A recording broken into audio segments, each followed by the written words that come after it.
Welcome to the Gaming Outsider Podcast. Nintendo unveiled a ton of stuff at their latest live direct stream, and we'll be taking a deep dive on everything revealed there. In news, we finally learned what Acclaim is up to, so we'll definitely be discussing that. You'll also hear impressions of Hollow Knight, Silksong, and Katanaut, and also Mark stops by to talk about 3 games called Baseless, Kentum, and Stormlancers. This is the Gaming Outsider.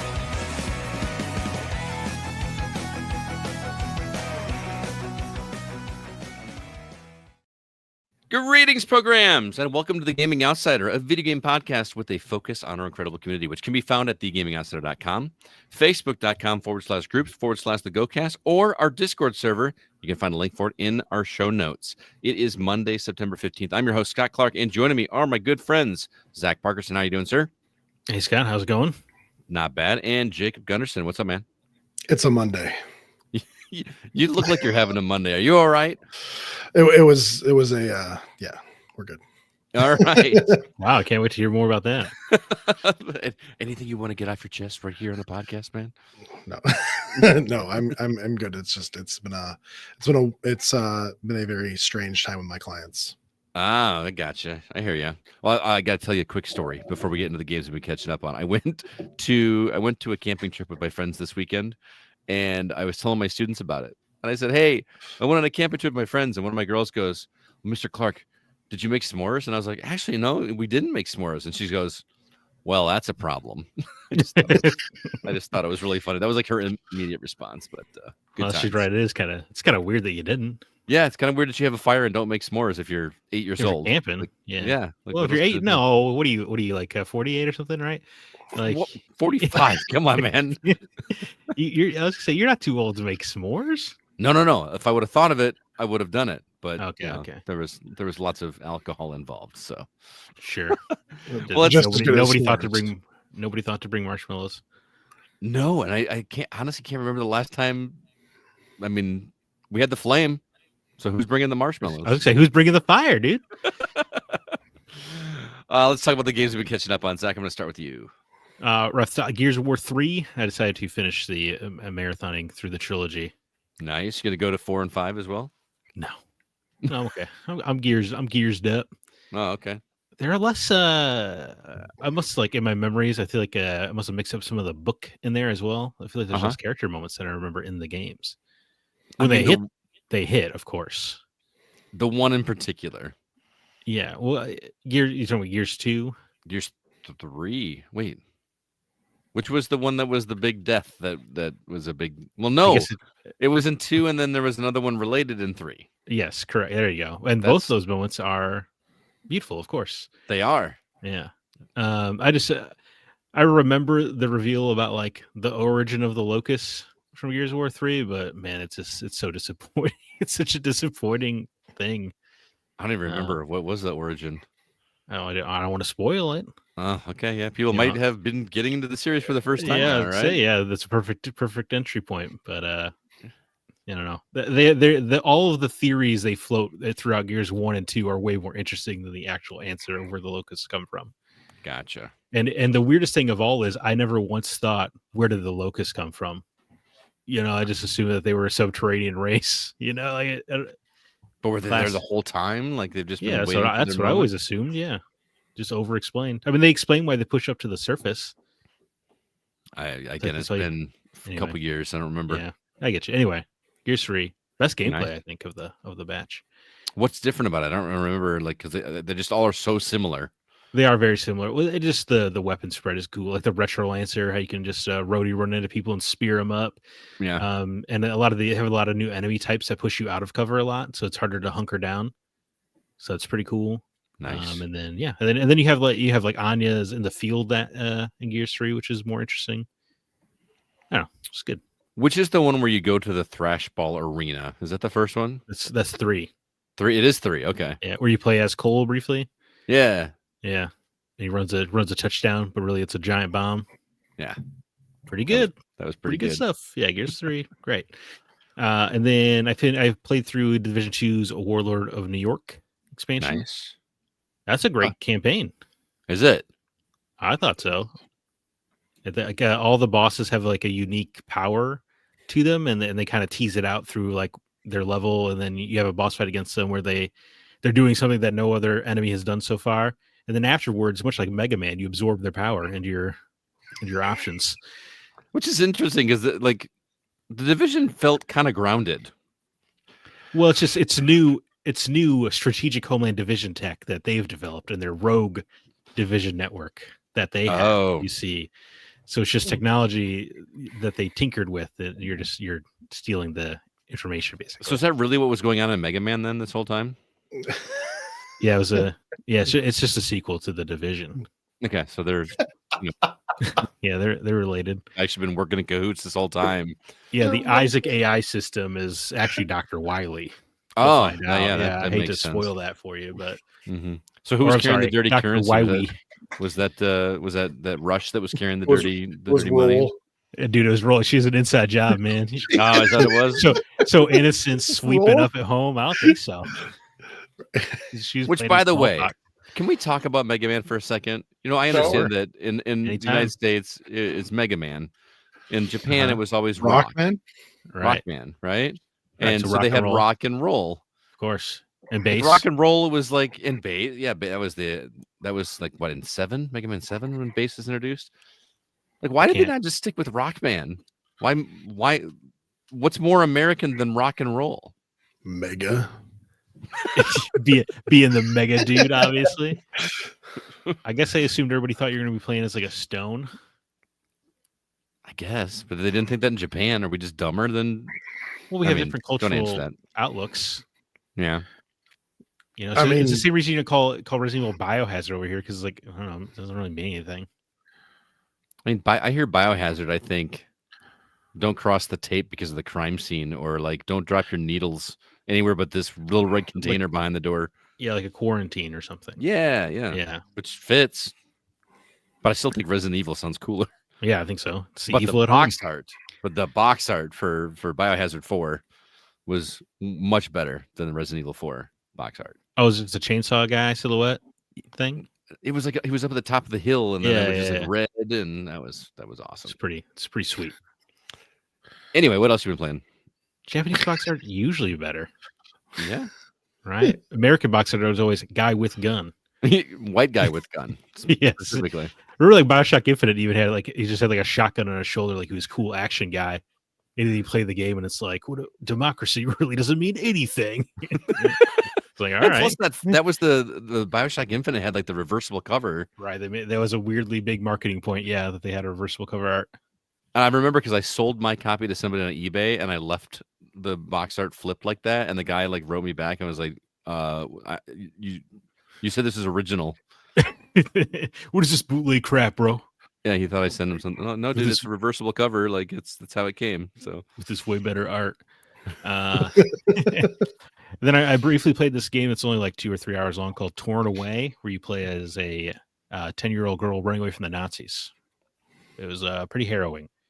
Wow. But it's really interesting because it keeps changing gameplay during that. Like it'll be a side scroller sometimes, or a first-person adventure game, or kind of point and click, or it's just like it's constantly shifting how you're interacting with it. But it's all at the center of it is this like little girl, this little Russian girl trying to get back to her home village, basically. Because she was torn away. She was torn away. Very good, Jacob. But it is she experiences almost all of the horrors of war. It's quite a whatever the opposite of uplifting is journey. Is this on Steam, or where did you play it? I played it on PlayStation. It's everywhere though. Yeah. Oh, okay. How much is it? I don't remember I know I bought it on sale for like $3 whenever I did get it. But yeah, if you ever have 3 hours and want to feel pretty bad about yourself, well, that's or about every day, or about the levels of humanity that it can sink to. I don't know if I have $3 every day, but I definitely, you definitely have no faith in humanity every day for the price of a coffee. There you go. Yeah, half the price of coffee these days. And then last but not least, I beat Trails of Cold Steel 2, which I started several months ago. Finished it up just in time to make room for the Trails and Scout remake coming out. Nice. This one was this is probably the weakest entry so far that I've experienced, but it really came together. Very strong finale, very exciting revelations and shifting of the overall world building. I got to get back to Final Fantasy. Remember my goal at the beginning of the year was to get through the first 3 Final Fantasy games, and I did 2 like in the first month. I was gonna say you blew through the first. Oh, it was February and it was done, and now it's. I was like, "This is great," and then I just like sat on my laurels for the rest of the year, and now it's like September, and I haven't even started. Well, my thing was I felt guilty starting 3 until I finished Renaissance, Brandon Smith's remake of the first one, and I've it's been so long since I played that. I'm nervous to go back. Like I'm going to forget what my build was like and everything. So I've been like not allowing myself to go play that one until I do that one, and I just gotta. Oh, just play 3. Apologize to Brandon later. He listens. He's gonna hear. Sorry, Brandon. Well, I mean, the benefit of Final Fantasy Renaissance is that you can kind of break it open yourself with all the class variations and builds you can do. But once you commit, you're committed. You can't go back and like change it halfway through. And I built a pretty rough build just because I thought it would be cool, and I had no idea it was going to be rough. Maybe you got to restart anyway. Start over. No, I'm not starting. I'm already on like the 3rd temple or something, and I just need to. I just got frustrated with this one like regular enemy type that would one shot kill my enemies, and I could not figure out what I was doing wrong. So I just got to get some insight from Brandon. Actually offered to like sit down and like he's gonna be here next month. Maybe I'll just wait till he comes here and be like, "Have him show me what to do." It's a tight window to beat FF3 at that point. I got Christmas. I can beat that in a week if I got a week off in Christmas break. Dude. Yeah, dude, just like your playthrough of Skyrim and Fallout 3 and all that. Yeah, but dude, you don't understand that like those games are not nearly as long as we remember them being. Like Final Fantasy, I don't think. 1, I'm sure they're not. But I could do it in a week. Like that's what I did with the others. Like, I just sat. Why haven't you beaten Renaissance yet? Because I got mad at it. Well, that's what we're saying. You can restart, beat it in a week, throw on an audiobook, just tear through it. Do you know how much grinding I did in that game? I don't. Like I did a lot of grinding.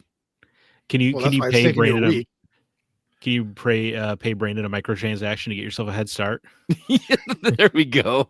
Just be like, dude, just make my characters level this and that. Like, yeah dude. Beat Jake, the game with boosted characters. There you go. Jake, what about you? What have you been catching up on? Me and my wife started a new game, Eden Crafters. I guess it's I missed last week, so we've been doing this for about 2 weeks now. It is a combination of Planet Crafters, which is a terraforming game, and Satisfactory, which is just a kind of another terraforming game. But you love that game. How you make those? Yeah, I already have Satisfactory. I have all the games I talk about. Anyway, but yeah, so Mindy goes, I'll go collect stuff. You build the logistical stuff. And I was just like, yay. Okay. So I'm like in the base, like running tools and things and blah, blah, whatever. And Mindy's like out exploring the world and picking stuff up. And yeah. So that's just what we've been doing for the last weeks playing. It's so interesting that you and your wife enjoy playing games like that together, where one of you has one job and one of you has the other, and you come together. It's just team building exercises. Yeah, dude. It's a real builder collector thing going on there. I mean, that's just that. But on the other side, it was I think it was yesterday, and we spent the morning playing Eden Crafters, and around lunch I was like, so you want to go over to the Division 2 and shoot things now that there's a new update? And she's like, yes.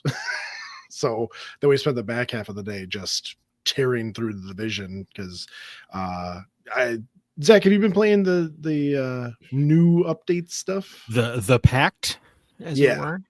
I haven't engaged in a retribution yet, but it's an interesting system, right? Where you can explain it, I guess.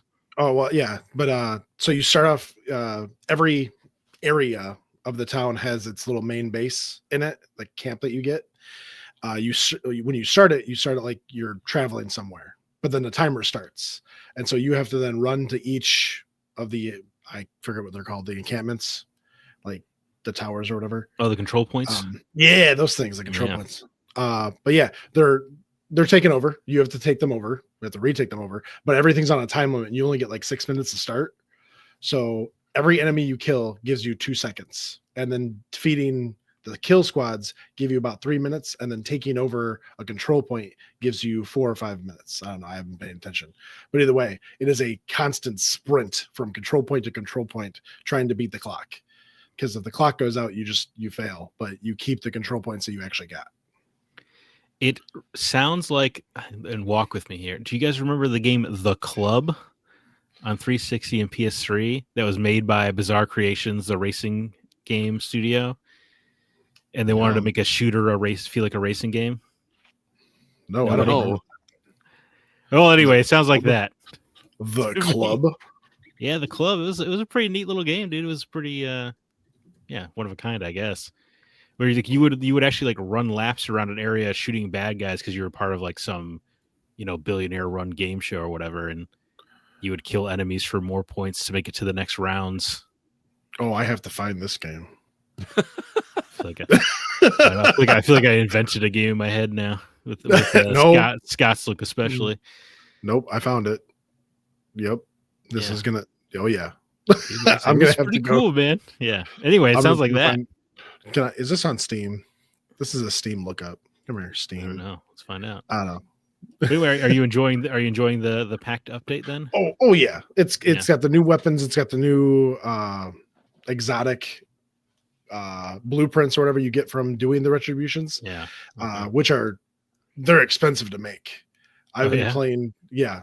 Oh man, I got about 100 hours into this version of the game, and I almost Mindy did not have enough equipment to make some of the guns that they offer. Really? And so you've got to like sit there and like tear apart other guns to make the new guns. Interesting. Yeah. There's a lot of stuff, especially making me want to get back into the Division 2. Like it's pretty good, it's a lot of fun.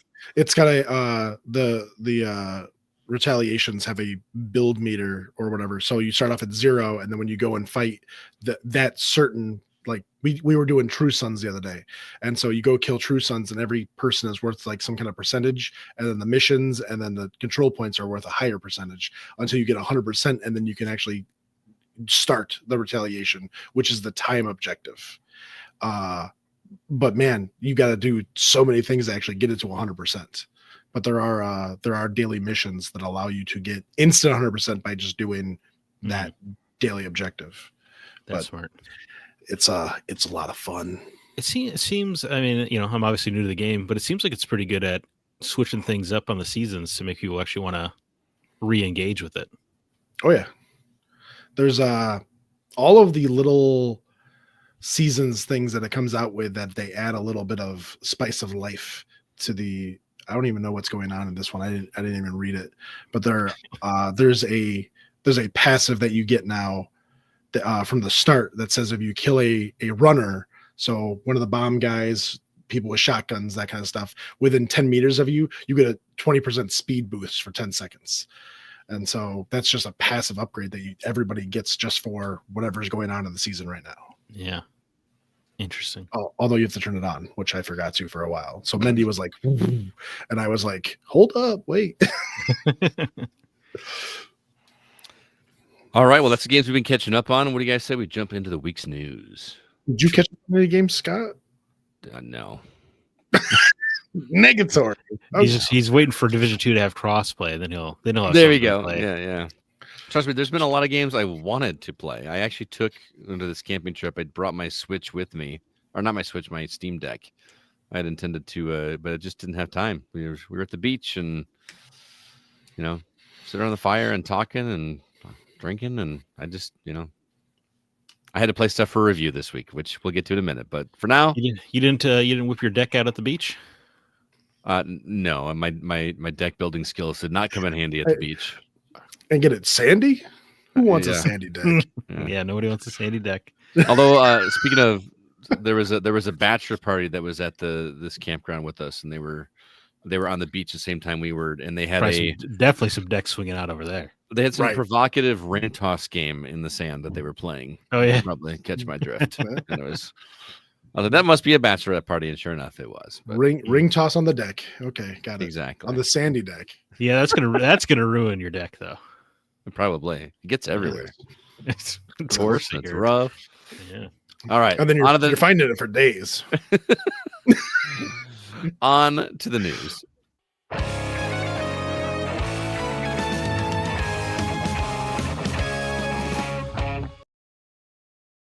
Lots of news to cover this week. The big one, obviously, though, is Nintendo's Direct. We're going to save that for our topic this week because there was a lot to talk about. But some new game announcements and trailers. We got Swan Song, which is a puzzle game coming to PC and Steam. Not sure the date on that one yet. Folly of the Wizards, which I think we're talking about coming up in the upcoming releases, coming to PC, Switch, Xbox, and PlayStation on the 19th. Tales from Candleforth, a folk horror point-and-click adventure available now on PC and PS5. In other news, Acclaim is making a comeback. Final Fantasy VII Trilogy is ditching exclusivity. PC releases haven't been hits for PlayStation, and it seems like adult games are no longer allowed on Steam Early Access. Lots of things. Zach, where do you want to start? Well, I assume Acclaim will come up. So, yeah, I'll just say, you know what? It's interesting developments over in Steam. Not letting adult games in early access. I've been tracking the story because it's just so strange that Steam's letting themselves get bullied around by payment processors. There's not really a lot to add here, other than, before they had issues with their payment processors saying what they can or can't have on their storefront. Adult games could be in early access, and now they can't. So it sounds like things are going even worse for prospective developers. I don't understand the rationale. Like what? Yeah. Like what's the difference between like you're not getting it into more? Is it because it's cheaper and kids might be more apt to buy a cheaper game? Well, I mean, you already have to have a mature account to look at this stuff anyway, right? So if there were parents involved, it wouldn't matter, right? But I guess payment processors are deciding to be the moral police of the world and deciding what's happening. I don't have much to add to this story either, except to repeat what I've said in the past. Is that I am not personally bothered by this in terms of my own. I'm not going to play these games anyway. I worry about it setting a precedent. No, there's no wink there. I don't play these games. No, really, Zach. I don't play these games. But I worry about setting a precedent of letting a payment processor call the shots about something. Where do you draw the line and say, hey, this is censorship? It should have been drawn already in reality. Yeah, that's my thing as well. As when it first started happening, it's just a slippery slope, and I feel like this is another meter or two down the slope, right? Mm-hmm. So that because it starts here, but like Brent Murray is saying, he says, are there any qualms that this could permeate towards games that have adult themes like Baldur's Gate 3? Absolutely, right? All it would take is he follows it up, Brent Murray, with will developers stray from developing titles with adult content due to the possibility of them being delisted? That's the concern, right? Yeah, it's exactly the concern. It starts with this stuff that nobody plays, but it can trickle down so easily because all it takes is for these payment processors to be like, no. We won't operate on your site if you let Baldur's Gate 3 hang around. Well, I mean, what does it go to? Are they gonna review my purchases and tell me if I can or can't purchase them? I don't. I don't. In real time. I mean, none of it makes. Well, I think they would just say that they're not going to operate on Steam or whatever if they don't remove it. Would be the threat. I don't know. That's what they did with adult games. It did happen. I know. Yeah, and it's I just, know, but like, how... I just don't know why they care. Aren't they a corporation? Aren't they supposed to just care about the money they make? Yeah, I mean, I agree with you, but at the same time, to play devil's advocate with you, Zach, a corporation taking a moral high ground sounds like doing something that they consider right is like what you want out of a corporation, right? In this case, you don't agree with what they're doing. If only it was war crimes or something, wouldn't that be nice? Right. That's what I'm saying. Like, I'm not going to get the things we want, but but this is what you wanted, just not in the way you wanted it. That's where they're drawing the line in the sand. Is the nipple? There's a lot more than nipples in Baldur's Gate, man. Yeah. Transacting weapons for drone strikes. Yeah, that's fine. I have no idea what Karlach looks naked. Yeah, certainly. Not every week or anything. Just I was just Anyway, curious. yeah. So now I just even if I don't have a lot to say, this is a story I want to pay attention to, because that way when it does get to like the next layer in games, like we can't have nudity because of X policy, we'll know why. Right, exactly. There's a footprint. But it's still fine in movies. Are they doing are these payment processors going after films that have sex and nudity and things in it? No, of course not. Right? It's the same. I mean, did somebody just blamed violence on video games like last week? Right? Yeah. It's their favorite. It's one of the favorite punching bags of the older generations. Mm-hmm.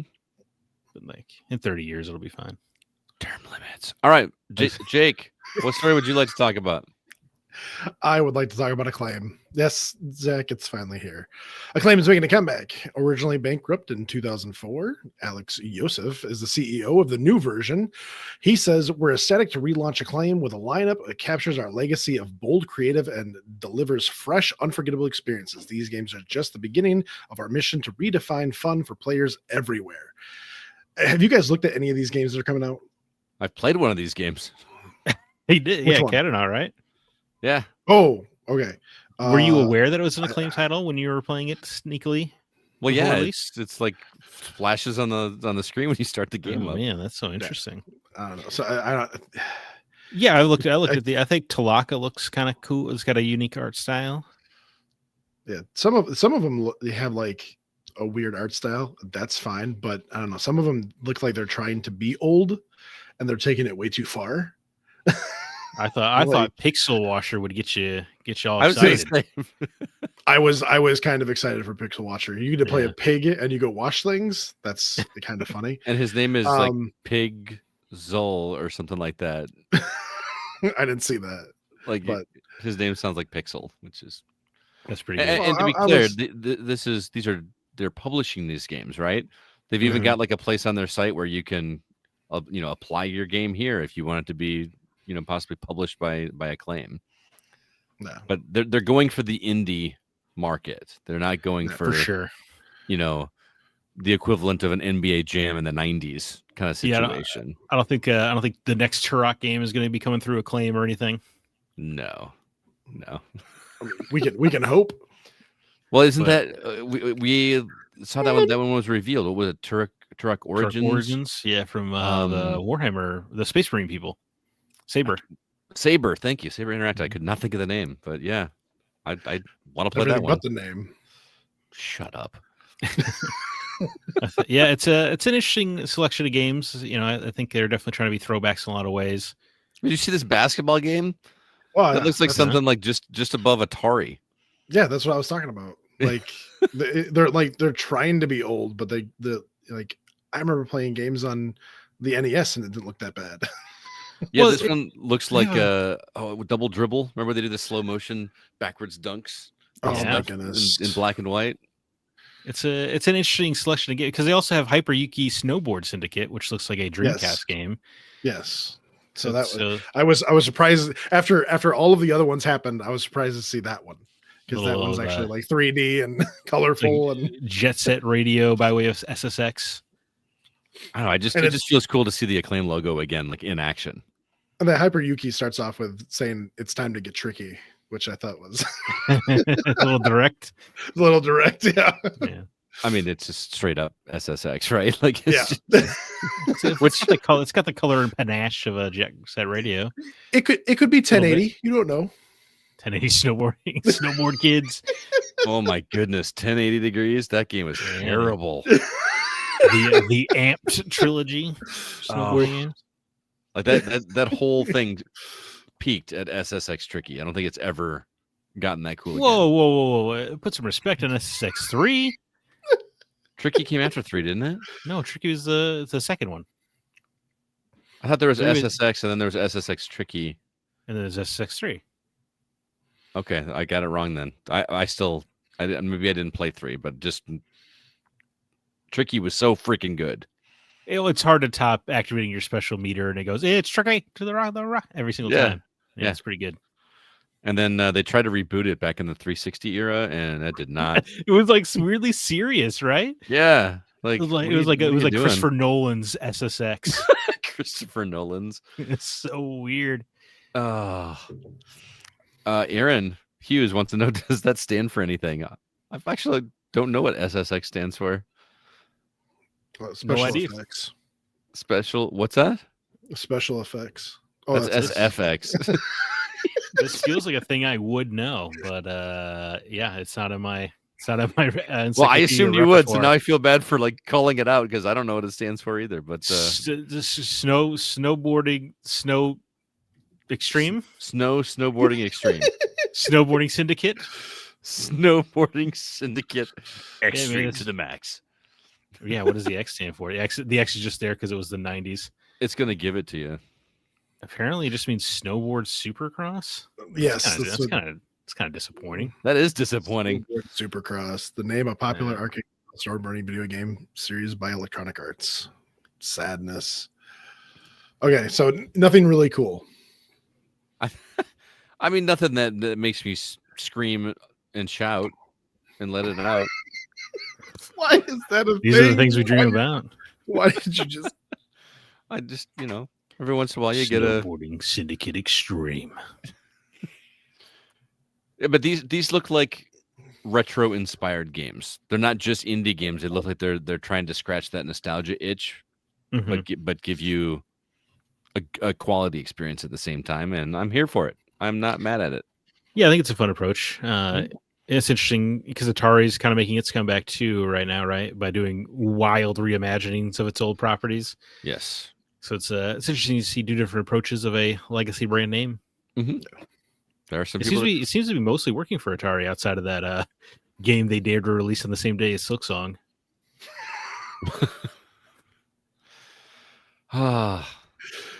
Every other development company was like, "No, I'm gonna get out of the way. Silksong can have its day." But And they Atari were was like, "What if we release our game of the same genre on the same day?" Yeah. Well, and what was the name of it? It has something to do with adventure, like the original. It's Adventure of Samsara or something like that. Right. And I looked at it. It actually looks really cool. It does. Yeah. I was this close to pulling the trigger. That's what I wanted to take my Switch for, my Steam Deck for. I was going to buy the game. Oh, okay. Just because I felt bad for them. I was like, nobody is going to play this game. No. There's like 500,000 people on Steam playing Silksong. This game doesn't have a chance, and I want to at least throw them a couple bucks. Maybe I still will, even if I'm not going to play it. But like a peak concurrent of like 18. Yeah. No, this is part of business. You got to make better business decisions than a release next to Silksong. I mean, even the other games that moved weren't in the same genre. Like, wasn't one of them? Right. What's the silly one with the where you Baby walk Steps? around? Baby Steps. Yeah. Like that has nothing to do with that. I feel like that one would have been done better. I mean, that's coming up. I guess we're gonna be talking about it later. But did you see the re-release trailer or the console release trailer for it? No, what do they do? This is the breast milk level. He's walking on Hornet from Silksong. Oh, yeah, I did see that. That was a delayed trailer. Yeah. Oh, okay. I saw the other day they released a trailer where they featured a breast milk level where you're like What? falling down a woman's breast. Seriously? So I don't know what's going on in that game. Well, don't tell Steam payment process. Yeah. This game's got a level full of breast milk. I don't know what's going on with that game, dude. Well, I want to talk about Final Fantasy VII, the trilogy, doing away with exclusivity. If you guys remember, Final Fantasy VII Remake Integrate is releasing on Xbox Series and Switch 2 on January 22nd. We already knew that was already happened, but this is part of a plan to get these consoles up to speed for the final entry, which is confirmed to be a multi-platform game at launch, which means it's not going to the third one is not going to be just on PlayStation. It's going to be on PlayStation and Xbox and PC all at the same time. So this is giving people time to catch up, so to speak, before the third one comes out. Hey man, there's a lot to catch up on. There is a lot, especially that second game is so freaking long. I feel like the first one was a little bit more manageable, and man, I've really toyed with the idea of going back and replaying that again on Xbox just because I liked it so much, and it'd be fun to get achievements for all the stuff I did in the first time around. but I just don't know if I want to do it for the second one. Is that Don't you sad? already have a Final Fantasy game you need to play? Shut up. Well, you know, Rebirth on Xbox will still probably be like a year, right? If they're just trying to fill the gap a little bit. Well, we don't know anything about Reunion. Again, I'm saying that assuming that's what that game is going to be called. They Because if can't. it's not, That's what the Crisis Core remaster is called. They can't. They use it. They burned the name. Reunion. Yeah, I guess they could also just not care and just call it Reunion anyway. They could. They could. Then when you look up Final Fantasy VII Reunion on your storefront, it'll give you two different results that look very similar. You got grandma buying a game for their kid. You bought this PSP game. I don't know if grandma's perusing Steam. Wow. No. No. You never know. You never know. Anyway, never know. Director Naoki Hamaguchi said he's truly grateful that more people will have the opportunity to experience the world we've poured our hearts into. We're committed to making sure players can enjoy each part in a way that suits their lifestyle. Unquote. And I'm all for it. I mean, right. That's, you know, if it were the other way around and it were an Xbox exclusive, I would also be, hey, I'm glad PlayStation people can play it. That's how I went with Gears. How cool was it that first time we played Gears, Zach, and we were talking to guys that had never played it before because they were PlayStation guys, and like, dude, welcome to it. This is except for that guy on PlayStation the other day who said I sounded like I was 50+ years old. I don't like that guy, but otherwise. So did you tell him? Well, thanks, man. You should listen to our podcast, The Gaming Outsider. Yeah. These are the sales. I'll always be selling, right, Scott? That's me, dude. I was in line for a concert selling my podcast. I lost to this guy for about 2 hours straight, so I'm not telling him where the podcast is. Okay. Oh, you remember his name? No, I don't. I don't remember his name. Oh, I'm just saying. It was embarrassing. You don't have a whole lot of cred to have a video game podcast if you get smoked by ice. I'm not allowed to talk about video games after getting. I think we won 2 matches across 2 hours of Gears with this guy. No wonder you didn't mention Gears in your what you've been catching up on. You weren't going to talk. Sad. He wasn't catching about anything. Yeah, man. I got caught up on losing. That's pretty funny. 0 progress made. Well, that is the week's news. Quick reminder, everybody, about the Hollywood Outsider / Gaming Outsider Cruise, July 19th through July 26th. There is a link in the show notes for that. Also, R2V2 is less than 1 month away. We would love it if you guys came and checked it out. Saturday, October 11th, Paul Niemeyer, the creator of the Mortal Kombat logo, will be there signing autographs, meeting and greeting. We have 4 bands coming to play for the after party. There's going to be vendors selling games. There is going to be 30+ video arcade games to play. There's going to be in a museum with pretty much every console you can think of, lots of games to play. It's going to be an amazing time. I hope you can check it out. Tickets are only $10 this year for the convention. If you throw an extra $5 on top of that, you get to come to the concert as well, or you can come to the concert just for $10 as well if you want to. R2V22025.eventbrite.com. We've got until October 9th to get discounted tickets, so be sure to check that out. Again, R2V22025.eventbrite.com. And with that, let's go ahead now and jump into the new games that we've been playing.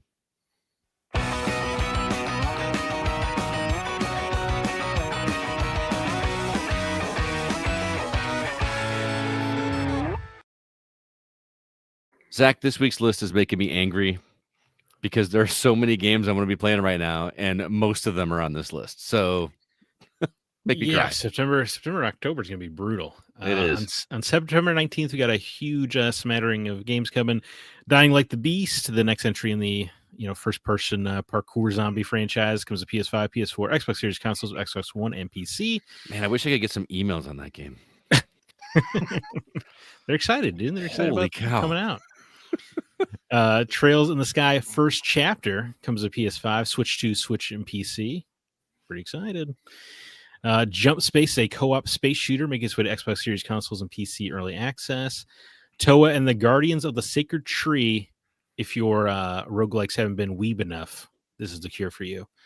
Going to PS5, Xbox Series consoles, and PC. And then Folly of the Wizards, which you mentioned earlier, coming to PS5, Xbox Series consoles, Switch, and PC. September 22nd, we have Renown making its way to PC, as well as Blood Thief, which is coming to PC, which is like a first-person, fast-paced platformer. But I was going to say, did anyone else think they had their speed like cranked to the max in that trailer? Like, there's an error. There's something wrong. Right? Yeah, it was pretty pretty blazing fast, which I just didn't expect for like you're playing a medieval knight. Right. You know, usually this is you have like you're doing rocket jumps in a game like this. Anyhow, on September 23rd, the much discussed Baby Steps will finally be coming out on PS5 and PC. Slime Rancher 2 leaves early access on PS5, Xbox Series consoles, and PC. And then Forgive Me Father 2 makes its console debut onto PS5 and Xbox Series consoles. Then September 25th, Silent Hill F. This would be the first new story in Silent Hill in like some time, right? Silent Hill 4? No, they did Downpour would be the last major release. Downpour was right? that the Wii U? You play the Escape Convict. I did not play that one. I remember the Room. No, that would have been many years before that. Mm-hmm. Anyway, Silent Hill F comes to PS5, Xbox Series consoles, and PC. Sonic Racing Crossworlds will let you level up your kart racer on a PS5. Oh, have you seen the new ad for that? Yes, I did. Don't tell Kevin. Let's play on our level, right? Is that what they said? Or I just saw it. I didn't actually get to hear it, but it was very similar to the '90s commercial of where Genesis does what Nintendo don't. Where they're trashing Nintendo. Like, I mean, that's fun. You know, that's pretty fun. Slightly ironic since it'll be on Nintendo Switch. Yeah, I know, right? In PC. I think we know who won that battle. You can get your sleuth on with Agatha Christie Death of the Nile, which is going to be on all consoles and PC on September 25th. And then Republic of Pirates, a little pirate simulator coming to PS5 and Xbox Series consoles. That's a huge list of games, boys. Jacob, is anything here interesting you? Republic of Pirates. Yeah. Reminds me of look at Scott's face. That's not what I was expecting you to say. Slime Rancher 2 seems fun. And I might have to check out Blood Thief. Yeah. But Republic of Pirates reminds me of Port Royale. And it's been sure. several years since there's been a Port Royale release. Yeah. How long has that been? 360 days? Port Royale 4 came out 6-7 years ago. Okay. Guess I missed that one. What about you, Scott? Do I only get one, or how does this work? I chose 3, so Jump Space. Wasn't that called like Jump Ship or something before? It was, yeah. Right, I don't know why they changed the name. It looks like like if Sea of Thieves were in space and you had a really good first-person shooter combat system in it. Mm-hmm. I think that game looks really great. I will probably never play it because I just don't get to play multiplayer games with people because it's so difficult to line up a crew anymore. Sure, but I think that you're always awesome. doing 1,700 different errands. I know, right? Folly of the Wizards, I think looked great. Actually, Mark talked about that. I think I mentioned it earlier in the news, right? He wrote a news article on our website about it. I think it looks great. 2D roguelike looks great. This is the 8th time we talked about it, but who's counting? And if I gotta pick only one other one, I'm gonna say Silent Hill F, just because, man, I'm curious about that game. Yeah, I'm very curious about that. If I had to pick one, it would probably be Trails in the Sky First Chapter. Mm-hmm. That'll be the one I'm playing for sure. But Silent Hill F, I think, does look really good. It's such a, I don't know. It looks great, but man, like Chronos the New Dawn also looks great. Like it's good. It's a good time for horror games. I've heard Chronos is really difficult. Yeah, I heard it's resources matter, which is not always the case in survival horror games. Yeah, I think I heard them say on another podcast that like the if you buy the deluxe edition or whatever, one of the things you get is like 8 extra handgun bullets or something. Right, that's like the bonus that you get for the deluxe version is 8 handgun bullets. I was like, oh, okay. So it must mean a lot then, huh? Yeah, like every bullet. Yeah, so it's a good time for horror. So yeah, I hope Silent Hill F delivers because Silent Hill 2 was exceptional. I agree. Speaking of exceptional, I assume you guys feel that way about Hollow Knight Silksong like everybody else? Did you guys talk about this last week? No, we didn't, because Scott played about 25 drunken minutes of it. And so I'm not anywhere near into this game at all. You haven't played any more of this? No. Okay, so How many drunken minutes have you played, Jacob? I have drunken. We're gonna separate them now. I've probably got a good 10 drunken hours in the Silksong. Here, Oh, okay. here's what I can then, tell you about Silksong. When you jump and attack, she does it at a downward angle now, left or right. All right, back to you, Jake. And she talks, right? Hornet, she talks. Yes, that's interesting. She talks. There's been some controversy. I guess not controversy, but people have been going into this game and they're like, the developers wanted it hard, but this is ridiculous. And going through the opening acts of the game, no, it wasn't terribly easy to get through some sections, but they were talking about the money that you get from certain enemies and all that kind of stuff. And so the developers actually changed it to better balance out the money that you get to the things that you buy. But none of that should have happened. The game is amazing. It is extremely intricate. Intricate? Yeah, that word. Intricate. I thought you were saying integrated. I was like, with what? Drunken hours. Okay. Right. Yeah. Yeah. He's doing a drunken hour podcast right now. We're gonna try a different word. The map is very complex. It once you think you've gone far, the game goes, oh, by the way, here's another map, and then there's like another 5, 10, 15 minutes of in that direction that you can go. Did you play the original? Yes. Okay. I feel like that's how it was in the original as well, but this is even worse. Oh yeah. This is yeah, it's bad. I'll get so far into a map and then I find a fast travel point and I go, oh, thank goodness. And then you walk past the fast travel point and then it just keeps going. And I'm like, man. So yeah. And it just seems like every time I think I'm done exploring an area, the game finds another way to go, oh, by the way, did you check this out? Paul Hine had a question. He wants to know, did you feel, I assume you're playing on PC, right? Yeah. Okay. So he said that, did you feel the rain through the Joy-Con? That was bonkers. So the Switch has like the haptics. Yeah. I mean, the vibrations work through the controller, like on because I use a PlayStation controller, so the controller vibrates, and that controller vibrates all the time. Yeah, there's even if you're standing still and there's no enemies around you, there is things happening in the background, like creatures going through dirt or whatever, and the controller vibrates. It just sits there and kind of shakes. But yeah, the game feels alive. Everything, like I just said, the game feels like everything is always moving all at once. And so it doesn't matter where you are or what's going on. Things are always happening.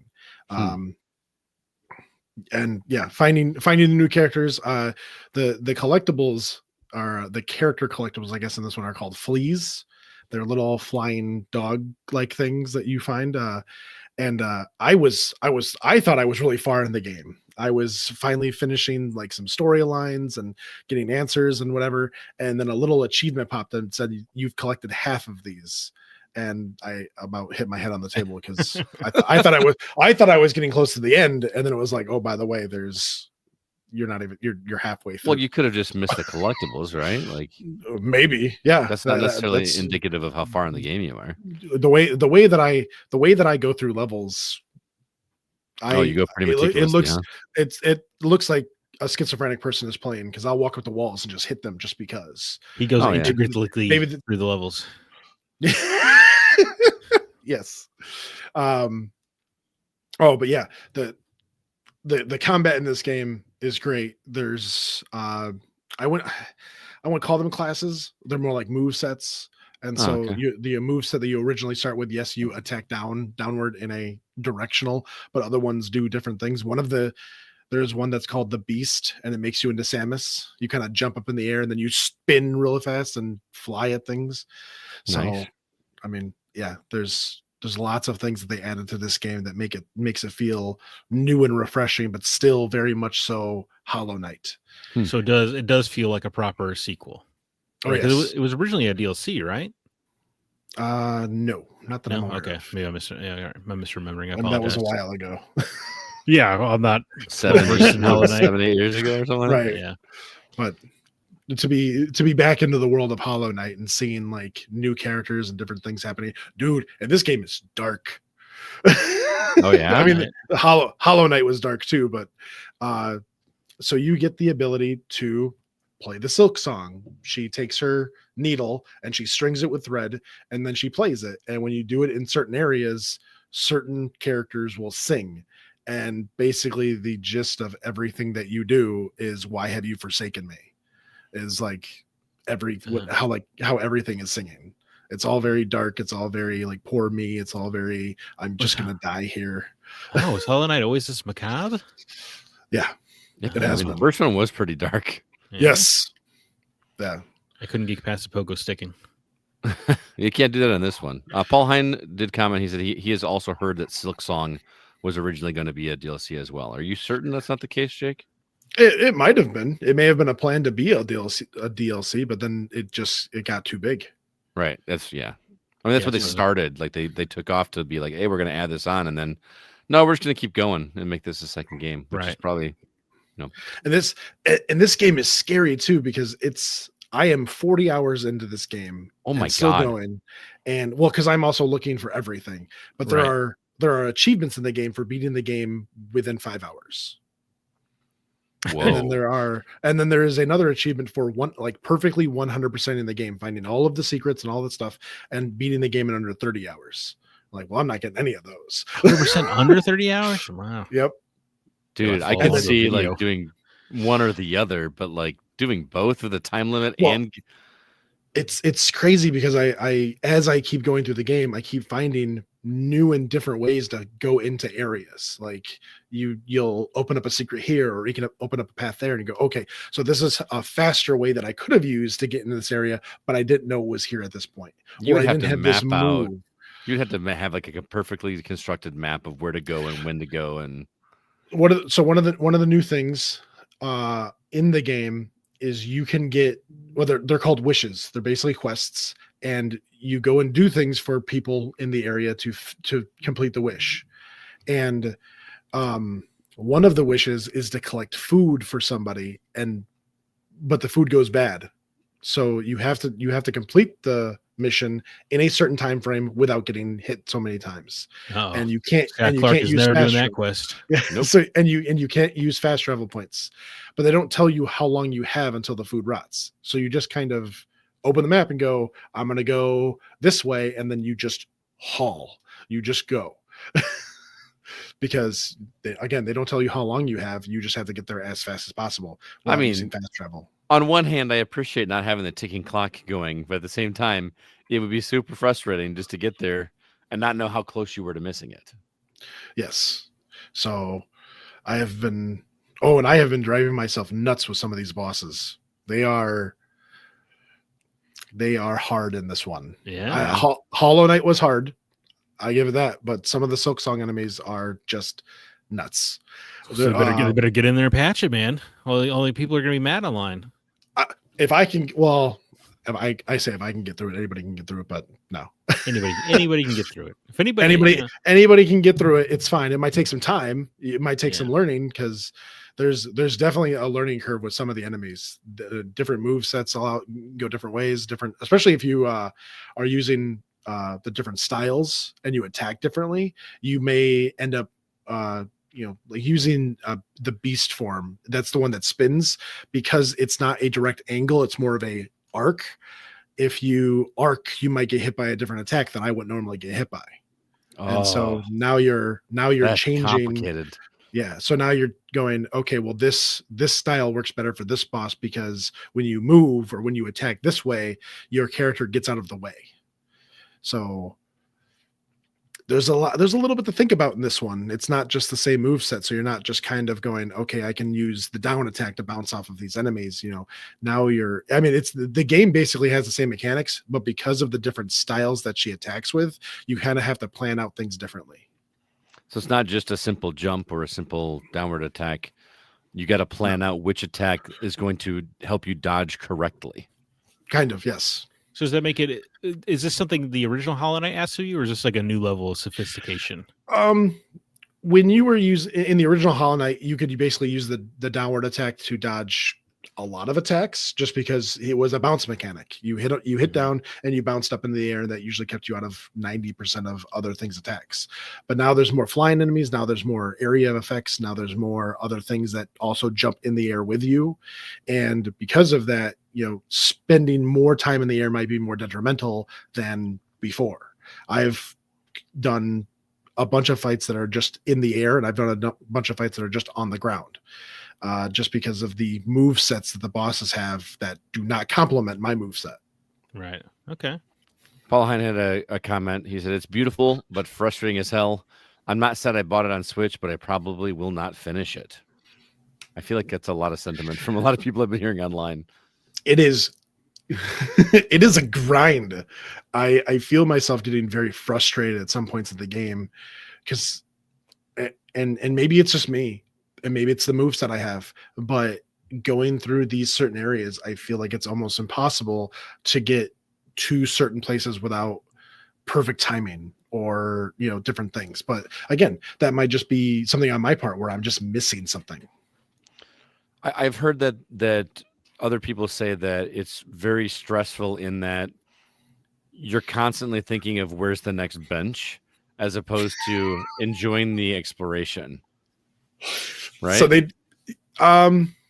it's kind of like the Dark Souls mentality of like, you're getting so far into the game and then you're almost dying and you're going, well, where's the next bonfire? That's kind of how the benches are, but I don't feel like that always. I mean, the first Hollow Knight had a heal mechanic and it was based off your power and it gave you 2 health. In this one, it gives you 3 and it's based off how many times you hit the enemies. So you could kind of go and farm hits to heal yourself. So it's not as dramatic as I'm going to die any moment. You can kind of get some stuff back, but yeah, you are kind of looking for that next bench. I mean, but that's the point of these games is it. The weirdly joyful stress of a Dark Souls. Yes. Is you've spent 30 minutes without a bonfire. Now you're starting to sweat because you don't know where the next one is. Yep. Yeah. And this one is unforgiving as a lot. I think it's the third map of the game. Like as you start off, you go and find this bench and you're like, oh, thank God, a bench. And you sit on it and it's a trap and it slaps you. And it's like, oh God, I wasn't expecting, because I don't think there were trap benches in the first one. And so starting the game off and immediately going, remember that thing that you loved? Yeah, not happening. But then there's a button that you have to go push and whatnot, and it removes the trap from the bench, and then you can actually use it. But yeah, that first time walking through because it's a little tunnel of leaves, and then it enters out into this open area. It's bright, it's colorful, it's got little flies going. It feels so safe, and then you sit down and it slaps you, and it takes 2 hearts away, and you're like, oh God. I see that one crafting bench in The Last of Us Part 2 where you get jumped, and then for the next 25 hours, I never trusted a crafting bench again. Yeah, I know exactly what you're talking about. But yeah, Silksong is a great game. I am again like 40 hours into it, and I'm still finding like awe and wonder in the game of finding new areas and things to do. There's just so much that you can do. Well, I'm glad you like it. I know 40 hours is a short game for you, so I'm not done with it. I don't even know how far I have it. I'm into it. Yeah, that's fair. So, all right. That is Hollow Knight Silksong, which you're playing on PC with the PS5 controller. I played it on Xbox for the 25 minutes that I did, but it is also available on Game Pass. It is on Game Pass, and it's on PlayStation and Switch as well. Developed and published by Team Cherry. $19.99 for a game that massive. Yeah, good for them. Oh yeah, yep. Still nuts to me. Speaking of games that are nuts to you, Scott, you've been playing Katanaut? I have been playing Katanaut, this Acclaim game that was in the list that we talked about earlier. Have you guys watched the trailer for this one? I did. Yeah, it looks a little spooky. Is it worthy of? Oh my God! This is one of the ones that from the list stood out to me the most in terms of a game that I would like because I like 2D rogues, and that's what this one is. But you play as a, a space samurai. Space samurai. Yeah. a good way to say it. Like it gives me vibes of oh my god, what is the movie with Harrison Ford with the robots? Blade Runner. Blade Runner. It gives me Blade Runner vibes. The movie with the robots. Dude, I did not like that movie. I do not like Blade You don't Runner. like Blade Runner? I don't like Blade Runner. All right, I get it. You don't like to think. I understand. I haven't watched it On in this episode of the Game 25 of Outsiders, years, Scott but- doesn't like Blade Runner. I'll give it another shot someday. But I just you don't don't. like it. It's okay if you don't like Blade Runner. I'm just giving you a hard time. No, but I mean, just the look of it. It looks like pixelated Blade Runner to me, and that was also a draw. However, Harrison Ford with the robots, Star Wars, Paul Hyde. No, not Oh. Star Wars. But I'm surprised that's Thanks, not the Aaron. first one Zach said. Actually. Well, those are droids, Scott. Yeah, Please. not the ones we're looking This is not my first time watching a Star Wars. for. Anyway, so this game is interesting in that it is extremely difficult to start out. I'm so used to roguelikes where you have a rough time going, but you're rewarded very much at the very beginning to start your progression very early on. The progression in this one feels like it comes at a snail's pace to me, at least until you start really getting the mechanics of the game down.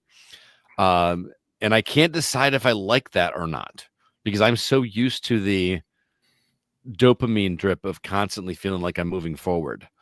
And I think what this game does is by not just giving you upgrades willy-nilly, it's forcing you to get good at the game as opposed to just handing out upgrades and for shame you get good at the game. No, but I understand that. But even in other games where the progression happens a little bit quicker, you still eventually you eventually hit a wall where the upgrades aren't coming fast and furious. You know what I mean? And at that point, you're forced to get good at the game. This one forces you to get good earlier, which it's just different for me. As far as the mechanics go, it's melee focus and range focus. So you have a ranged weapon and you have a melee weapon. What's your range weapon as a space samurai? You start with like a 6-shooter type of Space samurai. situation. Oh, a cowboy. Okay. Okay. Yeah. It's Space very samurai with a 6-shooter. Okay. I thought you have a laser gun for sure. No. You actually I got a shotgun upgrade earlier. I got another long barreled pistol that's really powerful. But funny how perplexed you were by that question, Scott. Well, I was trying to think of the I couldn't think of 6-shooter. I was going to say pistol, but I didn't want to. That didn't sound right. A revolver. A 6-shooter revolver, and Them 6-gun boy. So the way that works is you only get 3 bullets with your ranged weapon. Oh, my 6-shooter? I only get 3. Okay, so it's a 3-shooter. a trip shoot. Right. But you can replenish your bullets by doing melee damage. So it becomes a dance when you're fighting enemies. Like hit them, dodge behind them, shoot behind them, dodge back to the front of them now. You know what I mean? Like you're going back and forth. And that's pretty interesting. So I am digging it. The problem that I have with this game, if you watch the trailer, it's very pixelated, but the pixels are very small pixels. And I feel like it's very difficult when there's a lot of enemies and gore on the screen because there is so much gore. Like there's dark, almost Cthulhu level stuff happening. Like in terms of it's not straight up eldritch horror, but it's like got that vibe. Okay. And when you destroy stuff, there's blood splattered everywhere. And some of the enemies, when you kill them, they'll leave like a little, I don't know, a little like dog-like creature or something that's still left over. Like maybe you killed it, but the head is still alive, running around on the ground. And they're very hard to see amongst the gore. Like to know what is enemy and what is just background. There's so much background stuff. So it gets a little bit difficult to do. Once you get going with this game, though, and you start understanding how the upgrades work, it gets really interesting. And I think they're doing some things that separate it from other games in the genre. You do have 2 special attacks, one for the right trigger, one for the left trigger. And that's where the 3 choices come in. You come across an upgrade and you get to choose one of them. And they're labeled as rare or exotic or epic and things like that. So you get to choose which one you want. And then On your next one, you might get an upgrade for one of the ones that you currently have. So you have to make a decision. Am I going to roll again and hope that I get this upgrade for this weapon I really like, or am I going to go for the more rare one and hope that I get that one later on? So that you've got that push and pull going on. You've also got the currency that drops from enemies that will allow you to make permanent upgrades when you go back to like the home base, so to speak, are painfully slow. I've been able to make one upgrade so far. Really? Yeah. Which again, I'm used to being able to upgrade like 3 things when you get back to the home base. You know what I mean? Yeah, I feel like I'm taking back like 10 years ago to when roguelikes first started, when they were a little meaner. Which might not be a bad thing, because if it's going back to what made these games for sure. They are, then there are definitely some cases where roguelikes are a little bit too onboardy. Right. I don't feel like this is. I'll admit, first 3 or 4 runs, I didn't think I liked this game. I was like, I'm not getting this. I just really feel like I'm missing the mark. And then I started finding weapons and realizing that, oh, the gun matters. Like I'm so used to games like this where I just attack with my melee weapon and dodge, roll, all that kind of stuff. But now I'm doing it in conjunction with the melee. I'm meleeing. We're doing it with a couple shots, clearing out my barrels, and then going and getting some more damage to replenish those barrels, rolling out, rinse and repeating. There's lots of different ways to do it.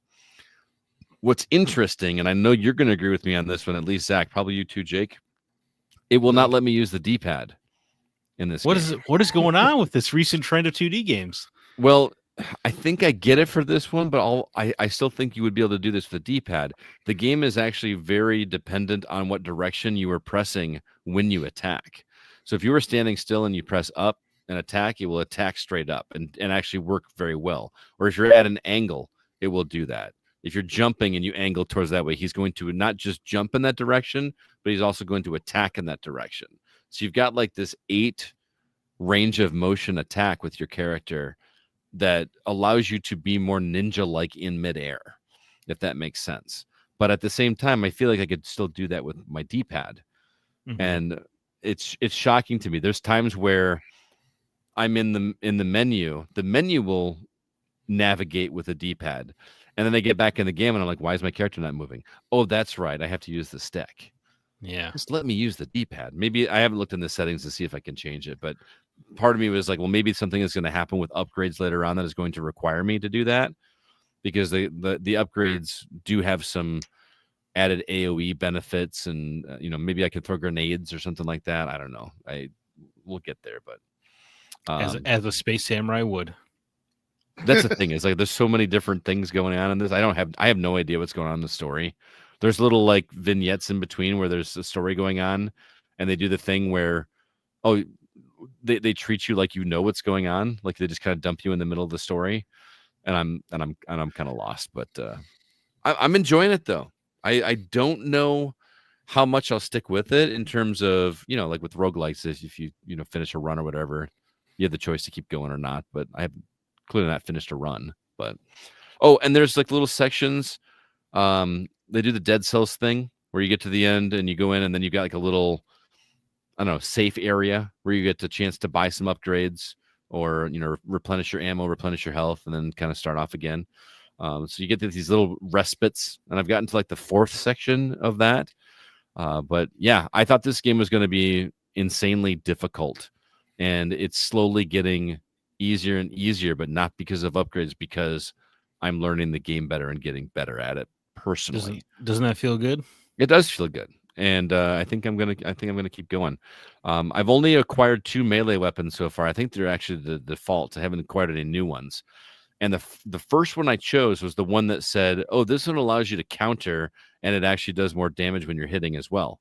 So I did that one, and it just felt, I felt like I wasn't being effective with it. I went back to the default weapon, and this one says, when you attack, it actually moves your character forward with the momentum of it. So he's like running forward and swinging, and the character moves a few feet forward as well. So what I kind of wind up doing is just running back and forth along a line. There's just enemy. And I just keep slashing, mashing the slash button and going through them, and then turning around and doing the same thing back and just running back and forth. because it's like the safest thing to do, and when I'm so low leveled, I don't know. Yeah. But then I was doing it at the beginning, and now I'm, kind of taking them one at a time and being deliberate with my attacks and rolling and dodging, and then paying attention to what my upgrades are and using my AOE's. And there's a lot going on here, and I think it's worth a look at. So, Katanaut. I'm playing it on Steam Deck. It looks like it's also available on Android. Comes from developer Voidmaw and was provided to us by Pirate PR. So check it out. It's Acclaim. Acclaim's back. Is it worth the acclaim? We're gonna make that joke twice now. You didn't tell me. Paul said it's $14 on sale right now, down from $15 as well. I forgot to. No, it's $15 on Steam right now, down from $18, I think. Oh, 18. My apologies. Why did I have on here that it was free to play? Was it free to play on the? Was it free to play on the? It was free for Scott to play. So. What? No, this says free to play here, and I'm pretty sure I did not write that down. I don't know. This is really not the time or place to discuss. No, it. I know. Yeah. Okay. It says you wrote it down. Moving on, before we go to our topic, I talked with Mark a little bit about some games that he's been playing. We're going to play those reviews for you right now. Thanks, Mark. Do appreciate it as always. Just want to remind everybody about places that you can help support the Gaming Outsider. If you like what you hear, do us a favor, hop over on whatever platform you're listening and drop us a review. If we get any, we will read them on the show. Also, our website is thegamingoutsider.com. You can find all of our episodes as well as all of our written content, and you can find Mark's written review of Kentum, actually the demo for that game, which he talked about shortly, if you'd like to read up on that. Again, thegamingoutsider.com. With that, it is time for us to talk about our From the Outside In topic.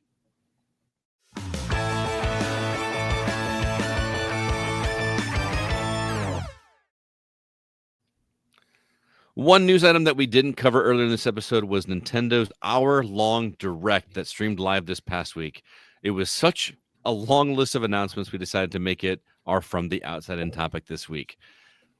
I watched it over this weekend, and it was like an hour and 6 minutes. Their longest direct ever. It was insane to me. But here's the thing. I watched the whole thing, and it did not feel like an hour and 6 minutes to me. I don't know. It was a pretty entertaining direct. What did you think, Zach? Yeah, I thought it was very good overall. The funniest moment was hearing that announcer guy who talks like he's talking to kindergartners, talking about like, and it's coming as paid DLC. I was just like, I thought that was really funny. Which game was that for? Do you remember? Pokemon announcing their day one DLC plans. Okay. Yeah. Because Nintendo and Pokemon just get away with whatever they want, man. Doesn't matter. I mean, hey, yeah, I guess so. But yeah, I thought it was overall pretty good show. Lots of interesting things. Yeah, Jake, what about you? I didn't actually watch it. Oh, okay. Thanks for being here. I've been busy. I'm sorry. He's been putting 40 hours into Silksong, man. Right. Yeah, dude, he had important things to do. I was working on other parts of the show. Thanks. You had to figure out how to downward slash or whatever. Yes. At an angle. Zach, how do you want to do this? Do we want to read through everything here? Do we just want to talk about highlights? How do you want to do this? Yeah, I guess what do we do? Do we piggyback? Well, I guess right at the top, we should certainly talk about the next Mario movie. Yeah, which was funny because you and I had been going back and forth on text. I'm like, dude, I think they're going to make an announcement about this. Well, it's because you sent me a picture of some Old Spice bottles with the Mario Galaxy logo. And I was like, yeah, okay, that seems legit. But like, do they really make shampoo this far in advance with branding? I guess the answer is yes. The answer is yes, because they the movie was announced literally the next day. Yeah, I guess you put out your branded stuff like a couple months before the movie, so I guess I wasn't thinking clearly. If they want to start advertising for it, but right, you want to buy your Yoshi bottle? Do you want to be a sucker out there not having your Yoshi shampoo? Right. They didn't show anything from the movie. They just it was a little teaser of a teaser, right? Just basically letting you know the name. Which, yeah, Super Mario Galaxy. They did say that the movie is not going to be just covering the Galaxy games. It's going to cover a whole gamut of them. They just went with that, which means it's going to be a space theme. And hey, I think it's awesome. So probably means Rosalina will be in there. Do you think they'll lean into Rosalina being Peach's mom? Is that a thing? It was hinted at in her little storybook in the Galaxy games. Oh, I don't If you remember read- that. I think wasn't it an optional to read? Possibly. Yeah. I don't know how to Anyway. do that. That sounded like a spoiler.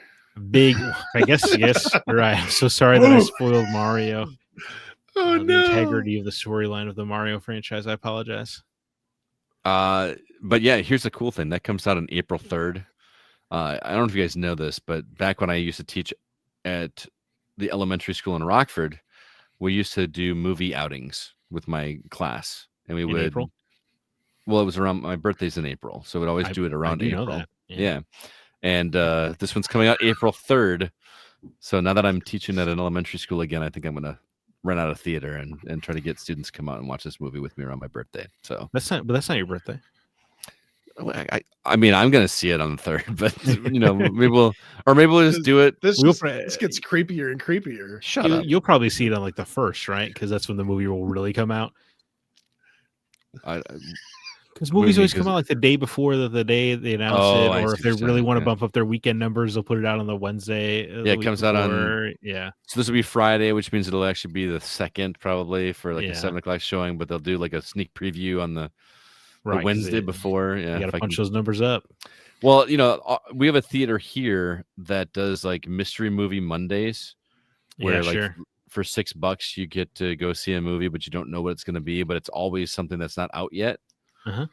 So you get to sometimes see something really good like a week before it comes out, and I have not gotten a chance to do it because it's on Mondays, which we record on Mondays, so I don't get to go out to the Beloit Theater in time to come here. But I hate to be a bunch of other hours in the day.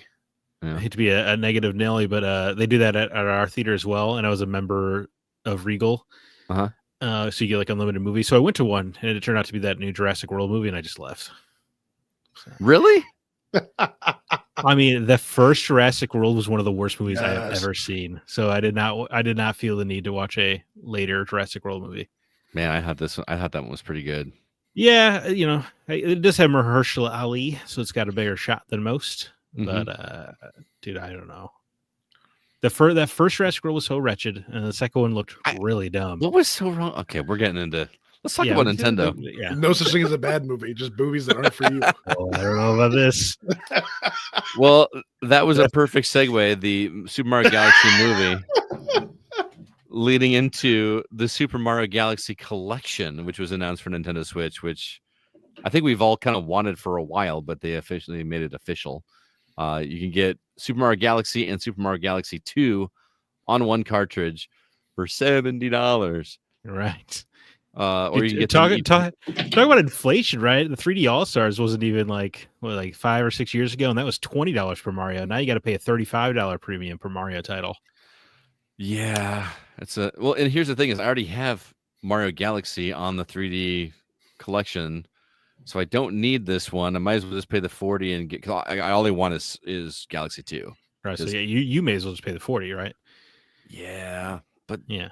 Galaxy will look nice, but I'm never gonna play it. So is it actually remastered? Because it seemed a little cagey. I just assume. Because the 3D All Stars was not, right. Famously, it was just kind of like an emulated port job. Mm-hmm. So if these are actually remastered, that would be something at least. But you never know with Nintendo. You never know. I mean, Mario 64 remastered. But people are going to buy it. You got to remember, there's a whole generation of people, young people, that never played these games because these are 20-year-old games at this point. Almost, yeah. 18, 20 years old. And Mario is still hot. You know what I mean? And sure. With the movie tie-in, yeah, it's going to sell. This re-release minimum work done port or remastered collection is going to sell 10 million copies. I mean, I'm gonna be one of them, man. Like Mario Galaxy 2 might be my favorite platformer in the Mario series. Mario Galaxy came out in 2007. Yeah, so almost 20 years. Wow. What about 2? 2010? 2010, probably. I would assume 3 years later. Yeah, but we'll find out. But yeah, no, I'm part of the problem too. I'll buy it. Mm-hmm. So who am I to talk? I won't buy it on October 2nd, I guess. But it's interesting that it's only Switch 1, not Switch 2. Oh, I didn't realize that. Yeah. You can't get it on Switch 2? Well, I mean, you can play the Switch 1 version on Switch 2, of course. Okay. Yeah. I was just saying that it's interesting that they don't do a native Switch 2 version. That's all. They don't need to. People are gonna buy it anyway. Yeah, you're right. Yeah. The Nintendo has learned very well that the bare minimum is perfectly enough for their customers. Yeah. Mario Tennis Fever coming out on February 12th. This one is exclusive to Switch 2. Are you a big Mario Tennis guy? Yeah. Yeah? I like Mario Tennis. I've never played a Mario Tennis game. Dude, I used to play Top Spin. I used to play a lot of tennis games back in the day. Yeah. This actually that looked really fun. I like the little wonder rackets or whatever, the rackets that do little power ups. Kind of a neat little spin, twist on it. Yeah, little top spin. Yeah, they're really slicing it up out there with some new ideas. Looks good.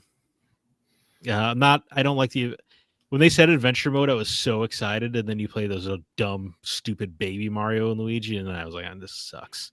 Why do they? Do that? Like grow into it, right? That's like the whole point. Did you actually see baby Mario grow into Mario? Does he just eat a mushroom? That would be amazing. Did we get a date on Galaxy 2, by the way, Jacob? I thought you were looking that up. 2010. Look at that. Look at that, Scott, huh?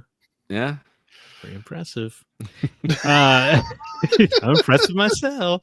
I thought Mario Tennis Fever looked surprisingly good. Yes. I don't know if it looks $70. I should have just lied.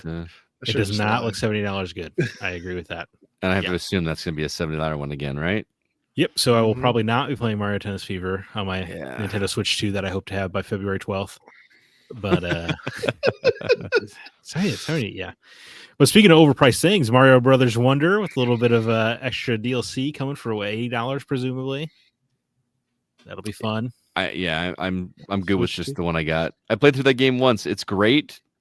It's great. I don't need the multiplayer stuff in that game. The meetup in Bella Bell Park. What are you even doing there? You're just hanging out, right? Yeah. So you're just paying $20 extra for the privilege of hanging out for a Roblox simulator on a Switch. It's so the weird. We Me menu. Yes, yeah. You're just walking around. Very strange. You laugh, dude. But that's I played Roblox with my students the year during COVID, and that's all they do in that game is they run around and hang out digitally. Like that's just what it's kids like it. It's very weird. No, sure. Well, not to bring it up for the 1 millionth time on the podcast, but right, that's what we did. Gears of War. It was just like an excuse to hang out and talk. Yeah, it's true. And also shoot guys. So I guess I'm surprised they're not shooting people in Roblox, but well, they might. We also got Yoshi and the Mysterious Book coming spring, Switch 2, a new Yoshi game. I love the look of this game. I had a lot of a Yoshi story kind of energy. Yeah, but the animation, man, is doing that stop motion. I don't know what you call it now on the twos. All the rage animation style. I am a bold disliker of that style. I just don't like it. It just feels like the more advanced we get in technology, the more we want to like make it look older. And I just, it made sense in Spider-Man, that's right? That's not what old cartoons like the old Superman Fleischer cartoons were smooth as hell. Right, so it's technology is all about getting the numbers, more frames per second and whatever. And then we purposely make it with lower numbers. It just drives me nuts. I don't see. Well, and I thought it was interesting Spider-Verse because at least it was a unique style, but then the onslaught of stuff afterwards has been disappointing. I would agree. Right. The problem with that is that the frames per second are actually going up, but because of the way that the game looks, that makes it look like it's a lower frame rate, and so your computer's actually working harder to make it look worse. Yeah, right, a little bit of that South of Midnight energy. And I don't know why it didn't bother me in that game. I feel like I hardly noticed it while I was playing. I noticed it during the cutscenes. Yeah. Oh God. What if you were getting like 20 frames a second on a 20 frames per second game? It just looks like crap. Looks terrible. Let's see. Stormlancers was also announced and shadow dropped. We actually heard Mark talk about that game. He is enjoying that game quite a bit. Lancers of the Storm. It looks pretty good. We saw more. Stop me if I skip over something you want to talk about. Yeah. But, I was going to saw go to Mortal Kombat. Yeah. Yeah. that's- Yeah. Okay. See, let's say let's piggyback. Let's piggyback off each other. Mortal Kombat Legacy Collection got a date October 30th. Switch 2, it's getting a Switch 2 version, unlike Mario Galaxy. Which is funny to me that like Mortal Kombat on Nintendo. Like I guess it was on Right. Super Nintendo back then too, but like for a while there, Nintendo was just like Well, presumably this will have blood. yeah, instead of what was it like Black Sweat or whatever it was on the Whatever it was. Super Nintendo. I don't know if you saw it also got priced. It'll be $50. Oh, okay. It's a little bit pricier than the other kind of digital Eclipse collections. I think All this the- one's all got this- a little bit more namesake behind it. Yes, I would say so. Although you don't get a bigger name than Tetris, That's true. but yeah, that's cool.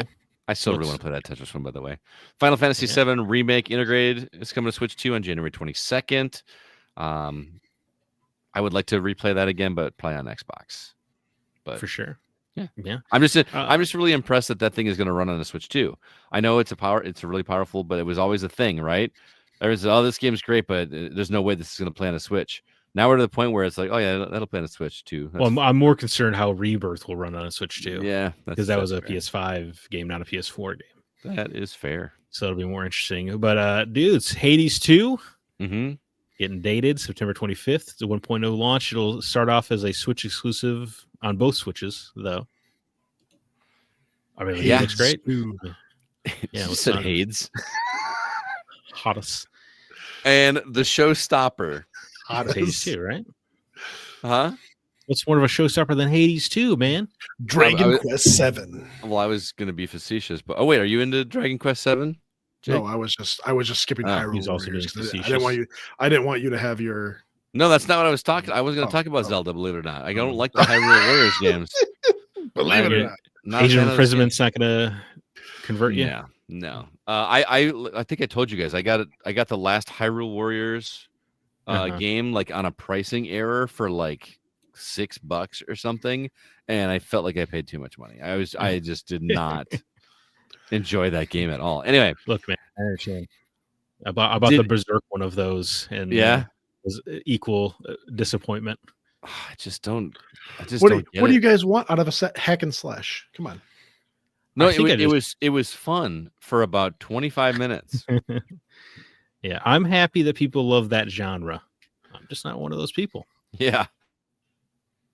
Fair enough. Anyway, what's the real showstopper you want to talk about, I was Scott? gonna I say, mean, all right, Scott, what are you talking about? Did anybody see coming to Nintendo Switch Online Virtual Boy games? No, because they should be. That's an embarrassment. I thought that we were running away from. You've got the DS and the 3DS sitting out there with all these games, and we're gonna put out Virtual Boy games. Don't get me wrong. I want to do this, but if this requires the accessory in order to play these games, there's no way I'm doing that. Yeah, that was my because they said requires accessory, but how is it gonna know? How's Just it gonna gonna- know? Duct No one's tape gonna know. the Switch. I mean, Patty can't- doesn't know. Why can't? What's gonna stop you from Who's just playing it gonna on know? your Switch? That's what I'm wondering. Yeah. Like a handheld. Like it doesn't require 3D, right? Well, Like, especially because it has like the one with like the $100 accessory that you slot it into, or they'll have like a cardboard version for $30. right. Are the two options, and yeah, they can't possibly be. How does it checking that it's required? I don't 'Cause know. I just want to like playing a Virtual Boy game is a fun novelty, right? That you're going to do for 5 minutes Yep. before your eyes start to bleed, regardless of how close it is to your actual eyeballs. But if you actually buy that accessory and slap that bad boy in there, you're going to die, right? Didn't kids? You're gonna die. It's not going to end well. It's a weird nostalgia play. But 'cause it's I going to feel- work. Well, I don't know if it will. I feel like I haven't really seen a lot of positivity. Oh my god. I- Nate Lucas, our former producer, was talking in our group chat day one. He is so excited about this. I'm happy for him. Yeah.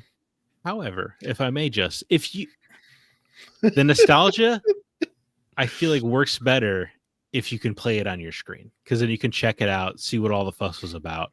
But if you have to buy a $30 or $100 accessory, then it really is just going to, it's a very niche market then at that point.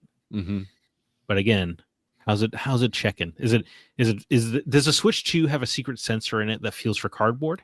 That's How does it know? what's going to happen when I fire up NSO and pull one of these games up? Is it just going to say accessory required?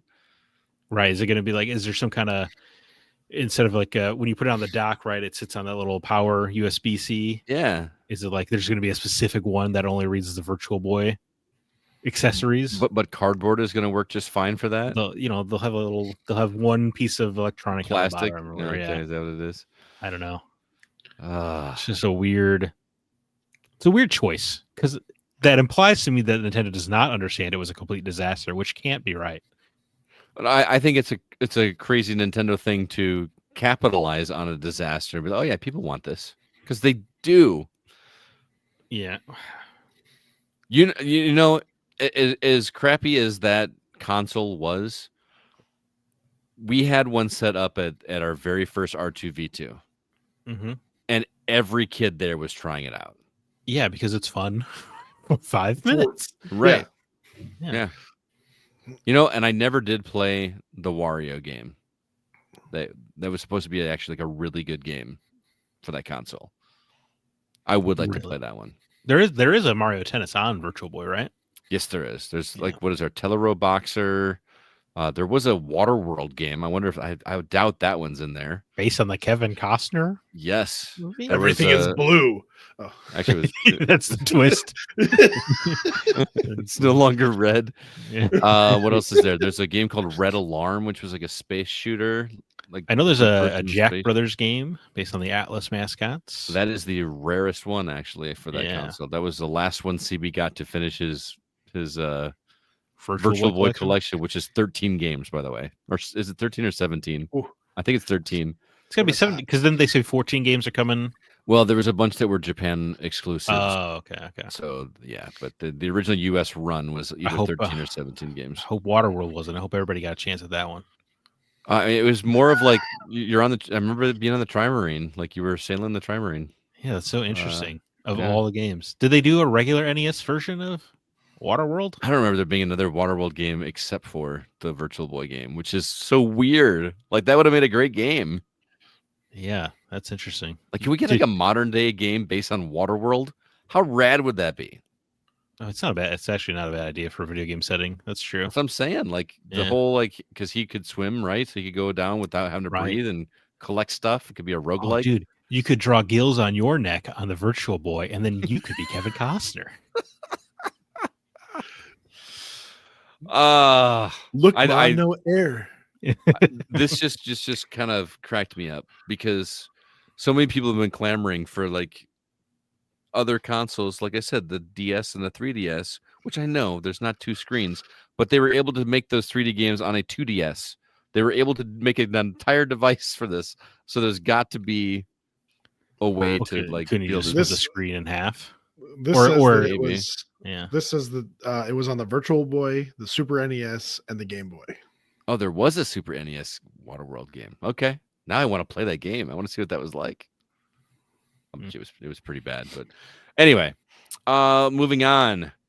What else do we have? Overcooked 2 for some reason. That game's been out for forever, but I guess they're doing extra levels and things in that. Switch 2 version. Well, you skipping right over Fatal Frame 2 Crimson Butterfly is getting a remake in early 2026. I never played the second one, so I didn't know. It looked pretty good actually. Like the I just didn't know it was that popular. I'm certainly not the world's biggest Fatal Frame fan, but I just think it's important in this world of excellent horror remakes that we acknowledge another horror remake is coming. Let's see what else. Power Wash Simulator 2. I mean, I feel like that actually would translate well to Switch. You know, sometimes just like one on a lunch break or something.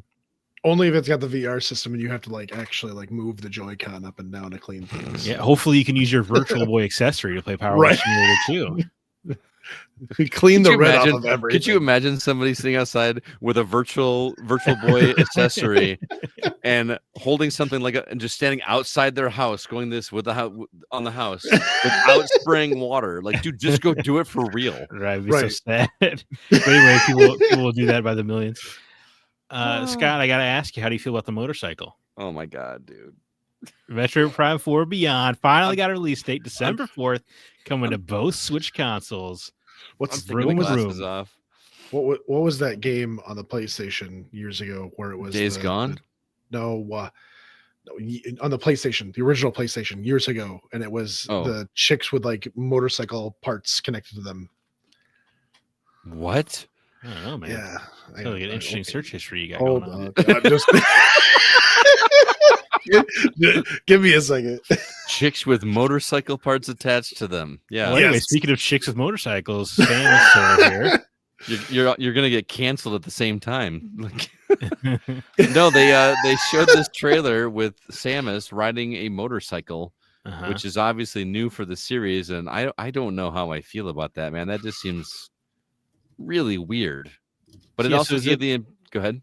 I was gonna say, so it can't be open world, right? Because then that would be kind of weird. That's For another Metroid? thing. Like, is it like, oh, we're gonna travel from planet to planet now, or something like that, or biome to biome, as it were? Like, that was the cool thing about Metroid, is that they were all like just connected somehow. Like, you were just instantly there. You know what I mean? Yeah, sure. Yeah, of course.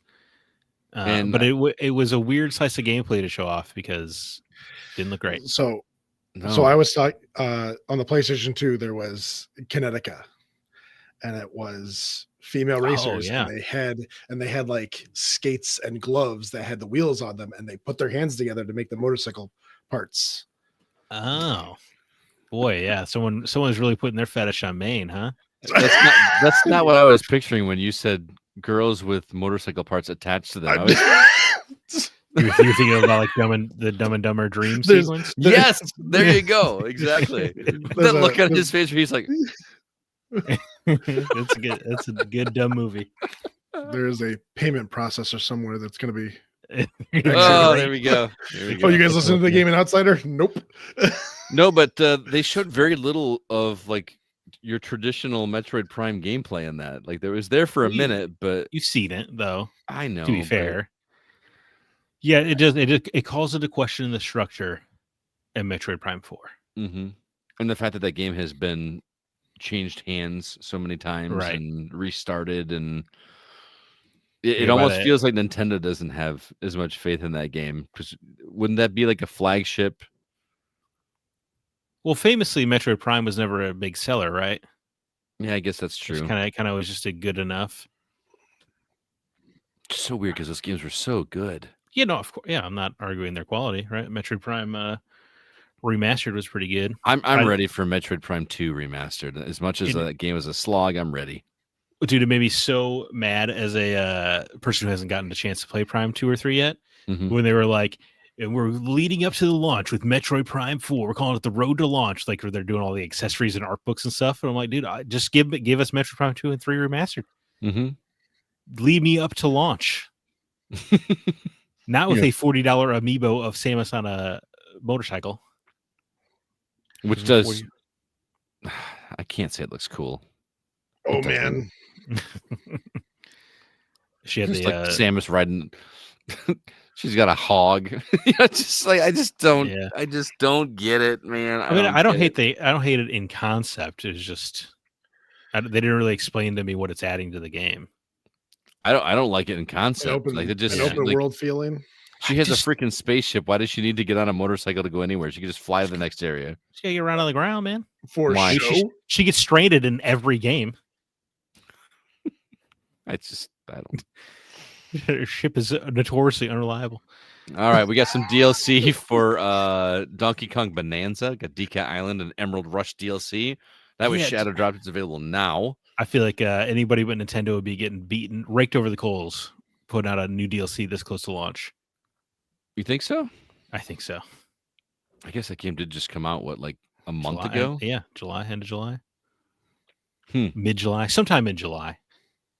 Yeah, I'm just saying if it wasn't Nintendo, they'd be getting some big heat for this.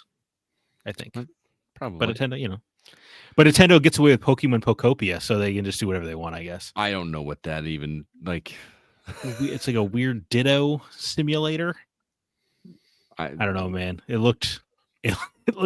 I'm not a Pokemon guy, so take it for what it's worth. But that looked pretty bad. What are they doing to those poor Pokemon? They barely look like themselves. I know. I'm Well, not I even a guess Pokemon guy either. Maybe that's the point. They're all dittos. They're not supposed to look right. That's how they can get away with the wretched character models they got going on there. Oh no, they've got They had to guns keep this up. time. They wanted to make sure their characters didn't look like the ones from what's that one that's like ripping off Pokemon that you were Pal playing? World. Pal Pal World. Worlds. Yeah. This one looks too much like the things in Pal Worlds, so we gotta do something different. I don't know. I mean, I don't hate the idea of like building your own little Pokemon town or whatever. That's okay. Mm-hmm. But I don't know. Now, Jake, you're a Pokemon guy. What do you think of Pokemon Legends Z to A? Or you're not a Pokemon guy, apparently, from the look on your face. Oh, never mind. I mean, the last Pokemon game that I played was Soul Silver. So DS. Yeah. I think Pokemon Legends ZA actually looks kind of fun, but I'll probably never play it because I'm not going to pay $70 for a Pokemon game to see if you like it. Right, it's a big gamble. You know, give me Fire Red, dude. That game was great. I tried so hard. I was the right age. I was not. No, I mean, I tried like, what was it, like 4 years ago? We were doing that for a Break the Seal, and I lasted a couple hours. Like, I don't get this, guys. I don't. Let's do it for charity, Scott. Me and you, we're gonna live stream Pokemon Red and Blue, and it's whoever can catch the 151 first gets to actually stop playing. I have an idea. Okay. Let's not. Wow, you hate charity? Is that what you're trying to say? No, we'll do something else for charity. You hate charity. Fun. I just could Lawn not. mowing simulator. There you go. No, that is not a good streaming game. We learned from the last one. That wasn't a shot, I swear. you know what is a great streaming game was Boomerang Fu, because I have not laughed that hard in a long time since we played that game. Just unfortunate that we were all on a 24-hour cycle. Sleep deprived. That was pretty good too. All right, moving on. Let's see. Boy, I'm running out of things I'm interested in. That's funny. I was impressed that Resident Evil Requiem is actually coming to Switch 2 again. The system can handle that. It's pretty impressive. It'll be pretty compelling to see what that version looks like. I agree. Because the PS5, well, I guess because more modern games like Chronos is coming to Switch 2 in October. So I guess in Star Wars Outlaws, right, just came out there, and I've heard good reports. I've heard good reports as well. So they must be doing something right. I mean, honestly, if they keep the specs down, it will be fine. But you've got so many other consoles and like computers and stuff that they're just trying to blow things through the roof so often that it's hard to keep up with stuff when they're trying to blow everything out of the water. Mm-hmm. Right. But it was funny to me that they showed the exact same trailer for Requiem that they did when they first revealed the game. This is a new trailer. It had some new stuff, didn't it? It looked exactly the same to me. Like all right, maybe I'm crazy. The mom and daughter, she gets a mysterious phone call, and then she follows her mom out, and mom's like, I'll explain this stuff later. And then you're probably right. I believe you. It's just funny to think that Nintendo fans they're assuming Nintendo fans wouldn't be keeping up with something as big as Resident Evil. That just seems like really? Am I off base here? Isn't that good? How else they couldn't have kept up with this part of them though? You're saying that people that are fans of Nintendo are just not going to watch the other announcements of other consoles? Oh, you meant with Requiem? Mm-hmm. Yeah. Well, I guess it's just letting people know it's coming. Yeah. Yeah. I'm just saying it just seems odd to me that they would show the exact same trailer / footage for it being on a different platform. You think it would be like hey, by the way, this is coming, not like it felt like a reveal of the game, not of the reveal of it coming to Switch 2. Import. I mean, okay. I hear you. I mean that might be a product placement. Someone might have bought that spot, and so then I'd want all of my stuff posted everywhere all the time. That's why this thing was an hour and 6 minutes. Right. You don't want to give too much away, I guess. Mm-hmm. Well, that's another point too. Nintendo wanted money, so they just kept selling ad spots and spelling. It's AD. Shush. I hate you. Towards the end, But just screw up once and the world hates. They did. Is there anything else you guys want to mention before I close it out here? no, I mean, are we like contractually obligated to mention they announced a new Fire Emblem? Since a big Nintendo franchise. Obligated? I didn't Well, say they just showed with it. Morally obligated, rather. I'm embarrassed to say I've legit never played a Fire Emblem game, so this is not something that is exciting for me, but a lot of people are really excited. Would we need an Alyssa White here for this, perhaps? Has she played those? I mean, I don't know. I was asking. This is like a hardcore JRPG, right? Right. She's been known to play a JRPG. That's true. I guess we'll have to ask her, but it was surprising to me that this is the showstopper. That's not surprising. The games sell millions. They're hugely popular. Okay. They're way bigger than Metroid, for instance. Well, yeah. I mean, Metroid was basically like, hey, we have a motorcycle and a release date. That's it. You know what I mean? Right. Usually the one more thing is like something that is completely unknown at that point. Look, I'm saying I know we're not Fire Emblem guys here, but Fire Emblem is massive. Like, it is absolutely end of show worthy. Okay, fair enough. Better than Black Ops 7. So, what stood out to you the most? What was the number one thing that you were 100% going to be picking up at some point in the future? Jake, anything? You're a proud Switch 2 owner. A proud Switch 2 owner? I don't know. Actually, the Mario Tennis Fever seems pretty fun, but okay. Actually, Yoshi and the Mysterious Book.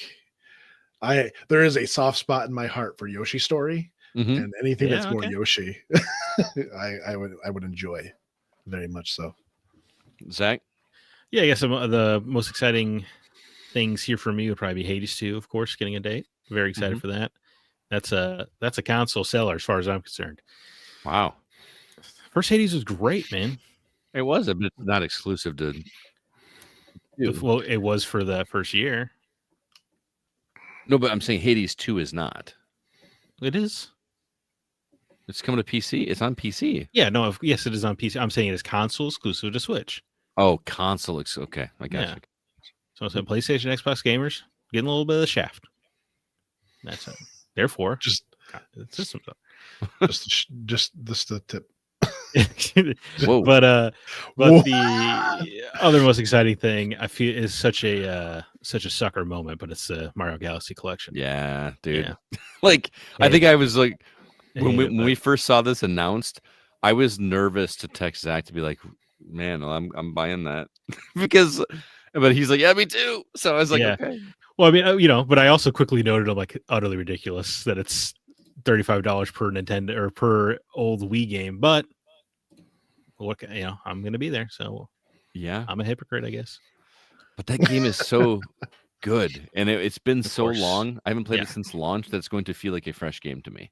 They are the two best Mario games to me, so this is a no-brainer. The only thing is think Galaxy 2 is unbelievably good.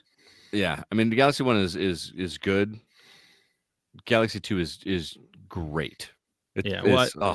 Galaxy is excellent. Galaxy 2 is generational. There you go. That's a better way to say it. So good. Do you remember the level at the end? Did you get like everything in the second game? Yeah.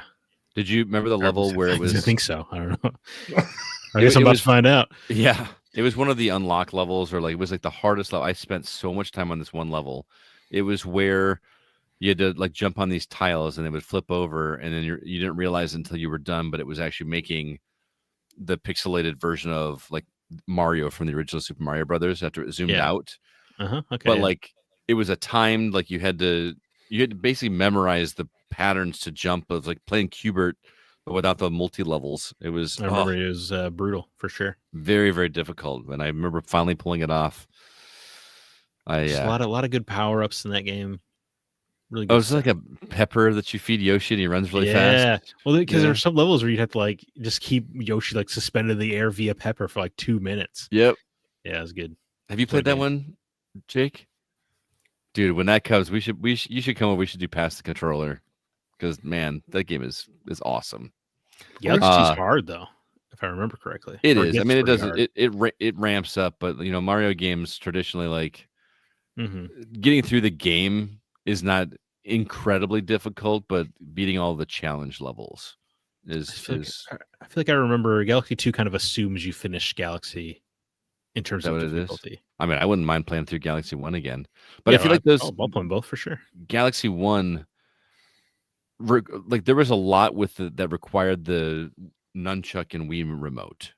Right? Like you could play it in handheld. I remember when I did that on a 3D collection, but it definitely would have been easier if I were playing it on the TV, sitting back with the 2 Joy-Cons. I'm trying to remember what you use it for. You use it to collect the star bits and to launch yourself off the star pad things, right? But it was also like there were levels where you were floating around and you would have to grab onto these rubber band things to hold back. Oh yeah, you're right. Okay. You know what I mean? And you could do that with a normal pad, but it was not. It just felt so much more natural to do it with the remote. But so yeah, that's my number one. But I mean, Metroid Prime 4. I'm still gonna play that game. There's no way. I mean, that game was promised for the Switch 1 around launch. Thankfully, it's still coming to Switch 1. Yes. Could you imagine? Yeah, I can't. The outrage. Did I get everybody? Everybody got a turn there, right? Yes. Yeah. All right. Thank you. You're so kind. I'm so glad he's trying to remember me. Yeah. I would love to be excited about Metroid Prime 4, but they refuse to let me play Metroid Prime 2 or 3. I mean, we could get you a GameCube and we could make that happen, dude. It just feels so ridiculous. I mean, they're leaving easy money on the table here. But I also feel like Metroid Prime wasn't just. It felt like there was a lot more going on with that one than just a coat of paint. That felt. No, yeah, there was a real remaster. Absolutely, yeah, for sure. But just put on the Weavers. I don't care. Just let me play them, or just remaster them both for $40 each, like you do with all the other remasters. So you'd pay $40 just for a Switch 2 version or a Switch version of Metroid Prime and Metroid Prime 2? Yeah, well, I'm a little bit skewed because I haven't played them before. Yeah, so it feels new. Yeah. Before you try to get me on the gotcha on the Mario Galaxy, I wasn't really gonna get. I mean, it just didn't sound like you. So. No, yeah, I think I'm just so desperate to have finally played the Metroid Prime games. Yeah. So that's a very me. What you got to remember too that the Wii remote controls didn't show up from that series until 3. Right. I remember they did that re-release of all 3, or yes, all 3 of them. The Metroid Prime trilogy, which comes in a really cool steel case. Yeah. Oh, that's really hard to come by the way. But anyway, I know. Let's see what our community said over on Discord. Drew Ross says the new Mario Galaxy movie. My kids are ready for a couple trips to the theater when that movie comes out. Yeah, I really want to do that with students again. It's so much fun getting. It sounds crazy, but getting a theater full of kids from school is pretty awesome. We were never able to get more than like 30 or 40, but with my school district, I feel like getting them to 14 would be not a challenge. So I'm looking forward to it, and I want to see it anyway. So it's going to happen for me. Jake, you want to get the next one? Actually, I think there's only one more. There's only the other one. Mark Szymanski says Mario Szymanski. Mario Tennis Fever looked like fun and had now you've ruined everything. I had a thing going and then oh boy. Oh no. All right. We'll try to recover. Mario Tennis Fever looked like fun and had a campaign mode. Yoshi and the Mysterious Book. I've been waiting for a new Yoshi game since Yoshi's Crafted World. Stormlancers has been added to my backlog. You say 2D roguelike platformer, and I'm interested. I will say the Virtual Boy accessory has been a long time coming, but I think it will be Dust Collector on my basement shelves. So no, he didn't say my basement shelves. He didn't make it sound like he was going to buy it. You said on my basement shelves, like implying that he was going to buy it. On basement shelves, whatever. Okay. No. He's not going to get it. That's what I'm saying. I'm putting words in your mouth, Mark. I'm so sorry. I just think asking $100 for that is Szymanski. Redonkulous. Yes, that's going to be. I mean, there's a whole slew of Super Nintendo games on Nintendo Switch Online, and if you said in order for me to play those, I had to buy a $100 accessory, I would tell you to insert things in places. Yeah, Nintendo is just buy a Super Nintendo. Nintendo is the only company that treats its customers like this and gets celebrated for it. Yeah. Have you met Apple? I meant in video games. I apologize. I'm saying if if they put Vita games out on PS5 and they're like, but actually you have to have this $100 touchpad accessory or whatever, they'd be getting mocked relentlessly. Mm-hmm. Yeah. Well, there you have it. That's our topic. Next week's topic is yet to be determined, so stay tuned to the socials for that. We would definitely like your feedback. But that's going to do it for this episode of The Gaming Outsider. Thanks so much for listening. This show was produced by Kevin Honigford, and all the music you hear is written and performed by Grant Henry of Stemage and Metroid Metal. His website, as always, is stemagemusic.com, STEMAGE music.com. Please be sure to email us if you have any questions or concerns. Our address is feedback@thegamingoutsider.com. Zach, any parting words or recommendations for our listeners? Yeah, just a quick one. I was somewhat wary of Peacemaker Season 2 because it's going into the multiverse, and I think we can all agree there's no quicker turnoff for a comic book movie at this point than a multiverse. Mm-hmm. However, it's been a great season. Really? Okay. Really good stuff. Really get into Peacemaker is very sad. Sadder than even the first season, and it's an interesting journey to go along on him with. I have a question that I'm going to ask by dancing around it, but I think you'll know what I'm talking about because I feel like somebody spoiled something that happens in that show with a production photo of another character that people weren't expecting to be in that. Do you know where I'm going with this at all, or do I need to ask you off air? This is a character. Well, I was gonna say there could be a couple options, I guess. So okay. Yeah. I'll ask you when we're done recording then. So glad you're digging it. What's that board game years ago? Who's Your Daddy? It's like, is he wearing a blue jacket? Nope. There's a board game called Who's Your Daddy? All right, what was it? Yeah, or Who's Your Father or something. Maybe they renamed it to Who's Your Father. I think you're talking about Guess Who. You're talking about Guess Who? Where you? I think they had an ad version. Are you serious? I feel like you might be right. I don't know, man. It's kind of weird. It's kind of a weird podcast. Oh, maybe I'm combining. Don't Wake Daddy. Oh, is that the kids' game where the dad's in the bed sleeping? You have to sneak past him, and then he springs up. Yeah. You're combining that with Guess Who? I'm never gonna have faith in Jacob again about being right. I learned my lesson. Yeah, Guess Who? You had like the little does your character have glasses? And if they say yes, yeah, I remember that. Yeah, okay. Yeah, I remember combining Guess Who with I remember my sister roping me into a few sessions of that. Yeah. All right. As for me, I got a weird recommendation, and this is mostly for people that go to concerts. I'm telling you, and I know I'm 45 years old. I'm getting up there. Listen, get you a decent set of earplugs. Okay. I'm not talking about the little phone ones that you buy for like $2 and you stick them in your ear. I'm talking about they make like the ones I bought are like $40. They're called Ring earbuds or whatever. You put them in there. It does not dampen the sound. You can still not that kind of ring. It does not dampen the sound. You can still hear everything just fine, but it protects your ears. And the reason I'm saying this is one of the recent shows I went to for I talked about on the show a band called Millington. I went to that show, and much like a lot of shows, after I'm done, I come home and my ears are ringing, from being in a loud concert all night. And that was 3 months ago, and my ears have not stopped ringing since. So I think I have developed a case of tinnitus, which I don't know. The drum. It sucks. It's not affecting my hearing. I can still hear fine, but makes it difficult to sleep when you got a constant ringing in your ears. And if I had been wearing ear protection, it would not have happened. So, but the Guitar Hero loading screens used to tell me if it's too loud, you're too old. That was my mentality, and apparently I was wrong because my damage is definitely. It sucks, man. It really sucks. I was talking to a buddy of mine. Went to a concert in Cleveland where I finally have earplugs and was wearing them. He said that he's actually lost like his higher register.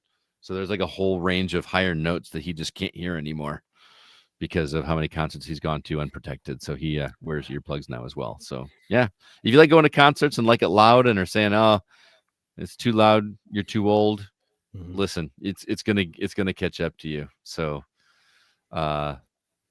yeah, I really wish that I had been wearing close plugs to that Millington show because it sucks. So sorry, man. Sorry to hear that. yeah, I haven't gone to the doctor yet. I was waiting for my insurance to kick in with my new job to go to and see if there's anything that can be done, but I'm assuming that I've got permanent hearing damage. So sweet. There you have it. Yeah, it sucks. Good recommendation, dude. Yeah. Great. Well, thanks everybody for listening. Until next week, I'm Scott Clark with Zach Parkerson and Jacob Gunderson, and we are The Gaming Outside. And remember, there's no such thing as a bad game, just games that aren't for you.